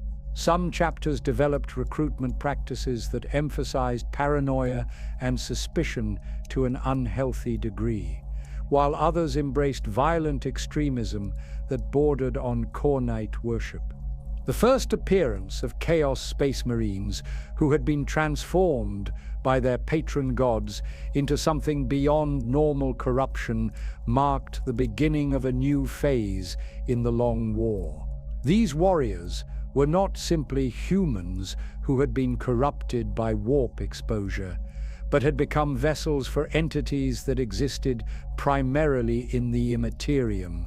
They retained enough of their original personalities to serve as effective military leaders while possessing capabilities that violated the normal limitations of biological existence. The discovery of daemon worlds within the Eye of Terror forced imperial scholars to confront the reality that chaos corruption could create permanent alterations to physical space that were beyond any possibility of redemption. These worlds had not simply been conquered by hostile forces, but had been transformed into extensions of the warp itself, places where the normal relationships between thought and reality had been inverted. Missionary expeditions sent to reclaim these worlds returned as vectors for corruption that spread throughout the sectors they visited, leading to quarantine protocols that effectively wrote off entire regions of space. As the immediate crisis of the heresy gave way to the long-term challenges of governing a damaged civilization, the true extent of chaos victory became apparent. The Imperium had survived, but it had been transformed from a dynamic, expanding empire into a static defensive organization focused primarily on preventing further loss rather than achieving new gains. The dream of human unity and progress had been replaced by a nightmare of endless vigilance against enemies that could strike from within as easily as from without. The Emperor's vision of a rational secular civilization had died with him, replaced by exactly the kind of superstitious theocracy that he had spent millennia trying to prevent. The Imperium that emerged from the ashes of the Horus Heresy was a civilization in terminal decline, though this truth would take millennia to become fully apparent to those trapped within its slowly collapsing structures. What the Emperor had envisioned as humanity's golden age of expansion and enlightenment had been transformed into something that served the Chaos God's purposes more effectively than any victory they could have achieved through direct conquest. The gradual decay of human civilization provided exactly the kind of prolonged suffering and spiritual corruption that sustained the entities dwelling in the deepest reaches of the warp. The technological regression that characterized the post-heresy era was not simply the result of knowledge being lost during the Civil War, but reflected a fundamental shift in how human society approached the pursuit of understanding. The imperial truth's emphasis on rational inquiry and scientific progress had been replaced by the cult mechanicus's veneration of ancient machines as sacred relics, whose mysteries were too holy to be fully comprehended by mortal minds. Innovation became heresy, and the standard template constructs that had once represented humanity's commitment to continuous improvement were treated as divine artifacts whose patterns could not be modified without risking spiritual corruption. The Adeptus Mechanicus, despite its nominal loyalty to the imperial throne, had developed doctrines that bore disturbing similarities to chaos worship in their emphasis on forbidden knowledge and the transformation of human consciousness through technological fusion. The tech priests who maintained the Imperium's machinery gradually became more machine than human, losing the capacity for the kind of emotional experience that had originally driven technological development. Their quest for the Omnissiah led them deeper into realms of knowledge that were indistinguishable from the corrupted wisdom that the traitor legions had pursued during their fall. The Age of Apostasy, in the 36th millennium, demonstrated how thoroughly the imperial cult had departed from the Emperor's original vision for human spiritual development. Goji Vandaya's reign as both ecclesiarch and high lord created exactly the kind of oppressive theocracy that the imperial truth had been designed to prevent, complete with religious wars that consumed entire sectors and theological disputes that were resolved through mass executions. The fact that this perversion of imperial doctrine could persist for centuries revealed how completely the mechanisms of rational governance had been replaced by systems that prioritized faith over competence. The Space Marine chapters that had emerged from the broken legions showed clear signs of genetic and psychological deterioration that worsened with each passing millennium. The Blood Angels' black rage transformed their greatest heroes into mindless killing machines that were indistinguishable from Khorne berserkers in their lust for violence. The Imperial Fist's pain glove rituals incorporated elements of deliberate self-torture that bore uncomfortable similarities to Slaneshi practices. Even the Ultramarines, supposedly the most stable of the chapters, developed recruitment and training methods that emphasized conformity to such a degree that independent thought became virtually impossible within their ranks. The Inquisition's evolution from Malcador's original vision of careful investigation into an organization that practiced systematic torture and mass execution demonstrated how easily the tools designed to combat chaos corruption could become sources of corruption themselves. The methods used by inquisitors to detect heretical thinking often proved more destructive to human society than the actual heresy they were supposed to prevent. Entire worlds were rendered uninhabitable by exterminatus weapons deployed against threats that existed primarily in the imagination of paranoid investigators. The 13 Black Crusades launched by Abaddon over the course of 10 millennia served not just as military campaigns, but as strategic probes designed to test the Imperium's responses and identify new vulnerabilities that could be exploited in future conflicts. Each crusade revealed additional weaknesses in imperial defenses, while strengthening the Chaos forces through the recruitment of new converts and the acquisition of ancient weapons that had been thought safely destroyed. The pattern of attack and withdrawal created a perpetual state of crisis that prevented the Imperium from ever achieving the stability necessary for genuine recovery. The emergence of new daemon primarchs during this period represented a fundamental escalation in the Long War's intensity and scope. When Angron manifested on Armageddon in 444.M41, his presence created reality distortions that affected not just the battlefield, but the entire star system. The World Eaters who followed him were no longer recognizable as having once been human, transformed into entities that existed primarily to generate the kind of violence and bloodshed that fed their patron god's eternal hunger. The fact that Imperial forces were able to banish him was less a victory than a temporary reprieve, as his essence simply returned to the warp to await another opportunity for manifestation.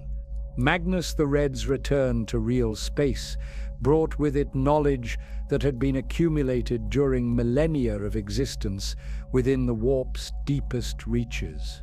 His understanding of sorcery had evolved far beyond anything that the Thousand Sons had practiced during the Great Crusade, incorporating principles that violated not just imperial doctrine, but the basic assumptions about reality that made rational thought possible.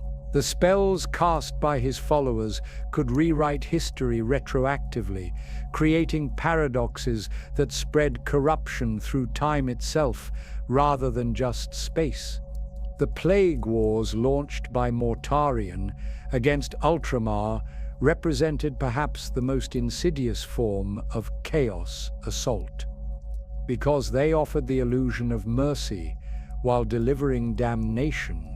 The diseases spread by the Death Guard did not simply kill their victims, but transformed them into willing servants of Nurgle, who genuinely believed that their corruption represented a form of divine blessing. Entire planetary populations welcomed the plague fleets as liberators, begging to be infected with ailments that would free them from the burden of hope and ambition that characterized unmodified human existence. The Great Rift that split the galaxy in half following the fall of Cadia was not simply a navigational hazard, but a permanent wound in reality that allowed chaos influence to spread more freely than at any time since the Horus Heresy. The cicatrix maledictum created regions where the normal flow of time became meaningless, where cause and effect operated according to the emotional states of nearby observers, and where the boundary between dreams and reality had been permanently erased. Imperial worlds on the dark side of the rift found themselves cut off, not just from terror, but from the kind of rational existence that had once defined human civilization. The return of Robert Guilliman in 999.M41 provided a temporary boost to Imperial morale, but his assessment of what the Imperium had become revealed the true extent of humanity's decline.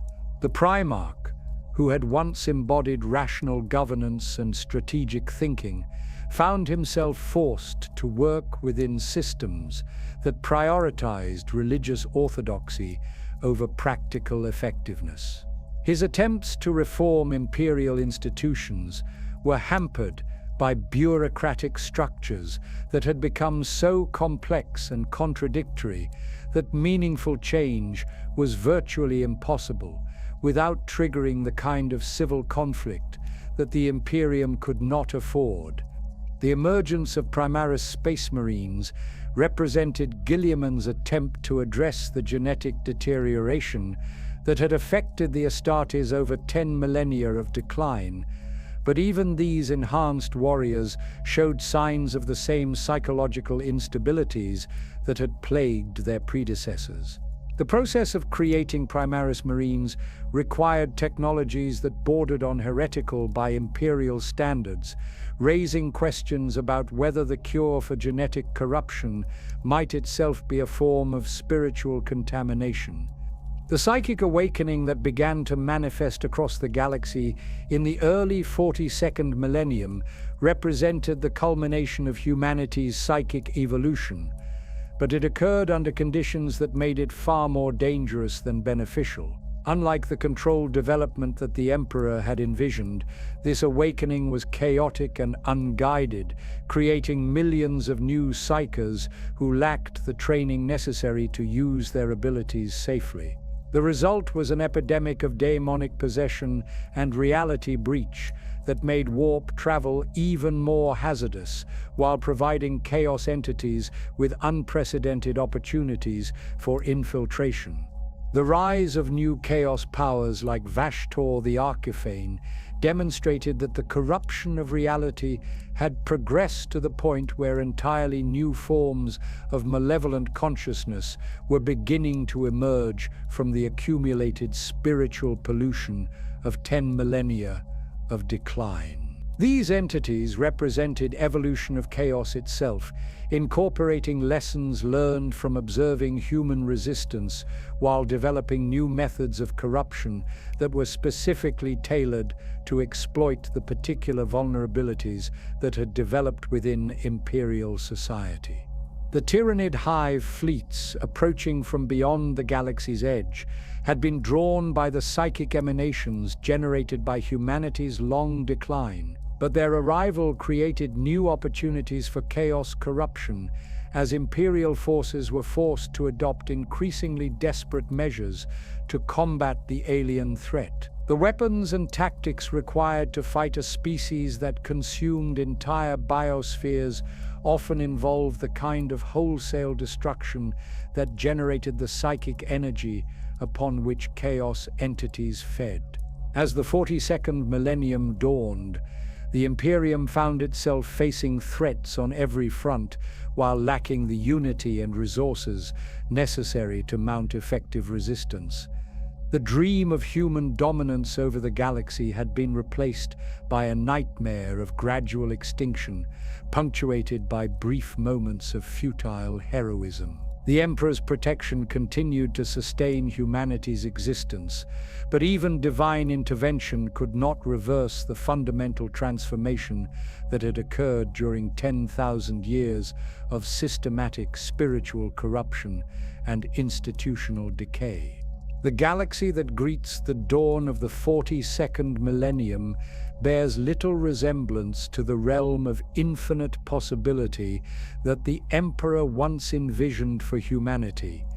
The Imperium Nihilus, that dark half of the galaxy cut off by the Great Rift, has become a laboratory for new forms of chaos corruption that evolve in isolation from imperial oversight. Reports filtering through the warp storms speak of worlds where time flows backward, where the dead rule the living, and where human populations have developed forms of consciousness that exist simultaneously across multiple dimensions.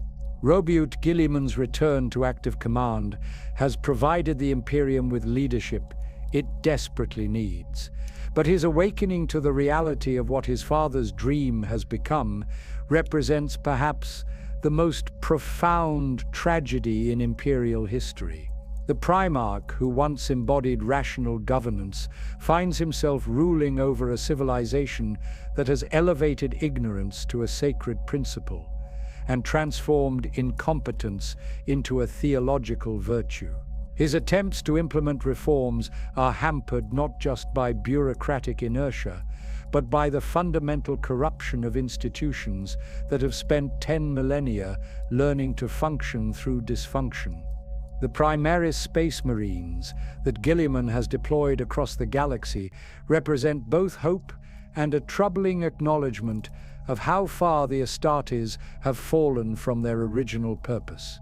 These enhanced warriors possess capabilities that exceed those of their predecessors in every measurable way, but their psychological profiles reveal subtle abnormalities that suggest the same underlying vulnerabilities that led to the original heresy. The process of creating Primaris Marines requires technologies that border on heretical by current imperial standards, raising questions about whether the very act of improvement has become a form of corruption in a civilization that has learned to fear progress. The plague wars that raged across Ultramar demonstrated the evolving sophistication of chaos assault strategies in the modern era. Mortarian's campaign was not simply an attempt to conquer territory, but a comprehensive experiment in civilizational transformation that sought to prove that corruption could be more appealing than salvation. The diseases spread by the Death Guard offered their victims not just release from suffering, but genuine joy in their transformation, creating populations that welcomed damnation as enthusiastically as they had once embraced hope. Guilliman's horror at witnessing entire worlds beg for infection with Nurgle's gifts revealed how completely chaos had mastered the art of making corruption appear desirable. The people who welcomed the Plague Marines were not cowards or traitors, but rational actors who had concluded that existence within the Imperium offered nothing but endless suffering in service to goals they could never understand. The fact that many chose corruption over loyalty when given a genuine alternative represented a damning indictment of what the Emperor's dream had become. The emergence of Vashdor the Archiphane as a potential fifth chaos god represents the ultimate evolution of corruption within the 42nd millennium. This entity feeds not on traditional emotions like rage or despair, but on the intersection between technology and consciousness, drawing power from humanity's increasingly unhealthy relationship with machines that they worship rather than understand. Vashdor's rise suggests that chaos corruption has evolved beyond its original forms to exploit the specific psychological and spiritual vulnerabilities that 10 millennia of decline have created within imperial society. The Arcs of Omen that carry Vashdor's influence across the galaxy are not simply weapons but mobile corruption laboratories that transform everything they encounter according to principles that violate both imperial doctrine and natural law. These massive constructs represent the fusion of chaos corruption with advanced technology, creating hybrid entities that are simultaneously artificial and daemonic. The fact that they can recruit followers from among the Adeptus Mechanicus demonstrates how thoroughly the machine cult's veneration of ancient technology has prepared them for exactly the kind of corruption that Vashdor represents. Uleka's schemes during this period reflect the ambitions of an entity that has spent millennia learning from the mistakes of other Chaos champions. As the first Daemon Prince, he possesses perspective on the Long War that extends back to before the fall of the Eldar, giving him insights into patterns of corruption and resistance that span multiple galactic civilizations. His ability to coordinate actions across the various Chaos factions represents a level of strategic thinking that has been largely absent from previous Chaos campaigns. The emergence of Chaos Knights during the current era demonstrates how corruption has penetrated even the most traditionally loyal institutions within imperial society. These fallen noble houses have retained their codes of honor and chivalric traditions while serving masters that represent the antithesis of everything those traditions originally stood for. Their ability to maintain the external forms of nobility while embracing damnation shows how completely chaos has mastered the art of corrupting virtue itself. The increasing frequency of daemon manifestations across imperial space reflects not just the weakening of reality's barriers, but the growing sophistication of summoning techniques that have been refined over 10 millennia of practice. Modern chaos cults possess knowledge that surpasses anything available to their predecessors during the Horus Heresy, incorporating lessons learned from countless failed uprisings and successful infiltrations. The rituals they perform are more efficient, more subtle, and more difficult to detect than anything previously encountered by imperial authorities. The psychic awakening that continues to spread across the galaxy has created unprecedented opportunities for chaos corruption, while simultaneously providing the Imperium with new tools to resist it. The millions of new psykers manifesting throughout human space represent both a potential asset and an existential threat, as each untrained psychic mind becomes a possible gateway for demonic incursion. The fact that the Imperium lacks the institutional capacity to properly train and monitor these emergent psykers ensures that many will become vectors for corruption, regardless of their initial loyalty. The Emperor's current state represents perhaps the most disturbing mystery of the modern era.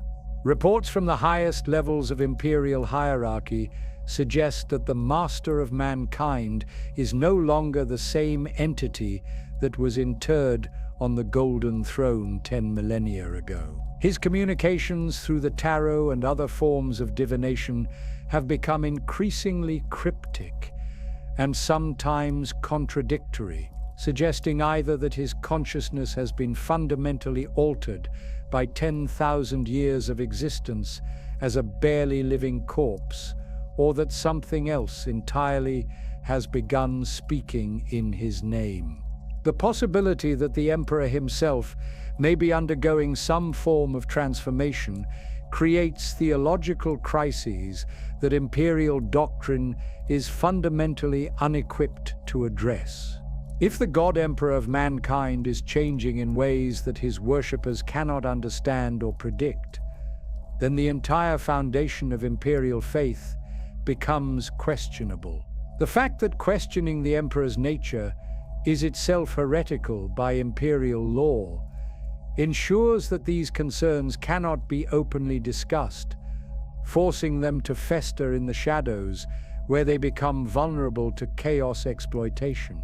The Necron awakening that has accelerated during the 42nd millennium adds another layer of complexity to the galaxy's ongoing crises. These ancient machines, immune to chaos, corruption by virtue of their soulless nature, represent both a potential ally against demonic incursion and a threat that could eliminate all sentient life if left unchecked. Some imperial strategists have begun to wonder whether the soulless existence of the Necrons might be preferable to the eternal torment that chaos corruption promises for the rest of the galaxy. The Tyranid hive fleets continue their approach from beyond the galaxy's edge, drawn by the psychic emanations of a civilization in terminal decline. Their arrival promises to create the kind of desperate survival scenario that has historically generated the most potent forms of chaos corruption. The weapons and tactics required to fight a species that consumes entire biospheres will likely push imperial forces beyond the moral boundaries that have traditionally limited their methods, creating new opportunities for corruption to take root. As we survey the galaxy in these dark times, the question is no longer whether humanity can achieve victory over chaos, but whether the species can survive long enough for such victory to become meaningful. The Imperium that exists today serves the purposes of the Dark Gods more effectively than any conquest could, providing an endless supply of suffering, despair, and spiritual corruption that sustains entities which grow stronger with each passing year. The ultimate horror of the 42nd millennium lies not in any specific threat, but in the growing realization that the very act of resistance to chaos corruption may itself be futile. Every imperial victory feeds the eternal conflict that sustains the chaos gods. Every act of faith strengthens religious fanaticism that differs from chaos worship only in its chosen object of veneration. Every technological advancement brings humanity closer to the kind of hubris that destroyed previous civilizations. In the grim darkness of the far future, there is only war, and in that eternal conflict, the forces of chaos have already achieved their greatest victory. They have transformed the galaxy into a perpetual feeding ground where every thought, every emotion, and every action serves their hunger for consciousness and suffering. The Emperor protects, but even divine protection may not be enough to save a species that has become complicit in its own damnation. Perhaps the most terrifying truth is that chaos corruption has become so pervasive that it no longer requires active promotion. The systems that humanity has created to protect itself from corruption have themselves become sources of the very evil they were designed to combat. In fighting monsters, the Imperium has become monstrous. In seeking to preserve humanity, it has sacrificed everything that made humanity worth preserving. And in the deepest reaches of the warp, ancient intelligences that have fed on the psychic emanations of countless civilizations continue their eternal feast, secure in the knowledge that their greatest enemy has become their most valuable servant. The galaxy burns, and in that burning, the chaos gods find sustenance that will carry them through eternity.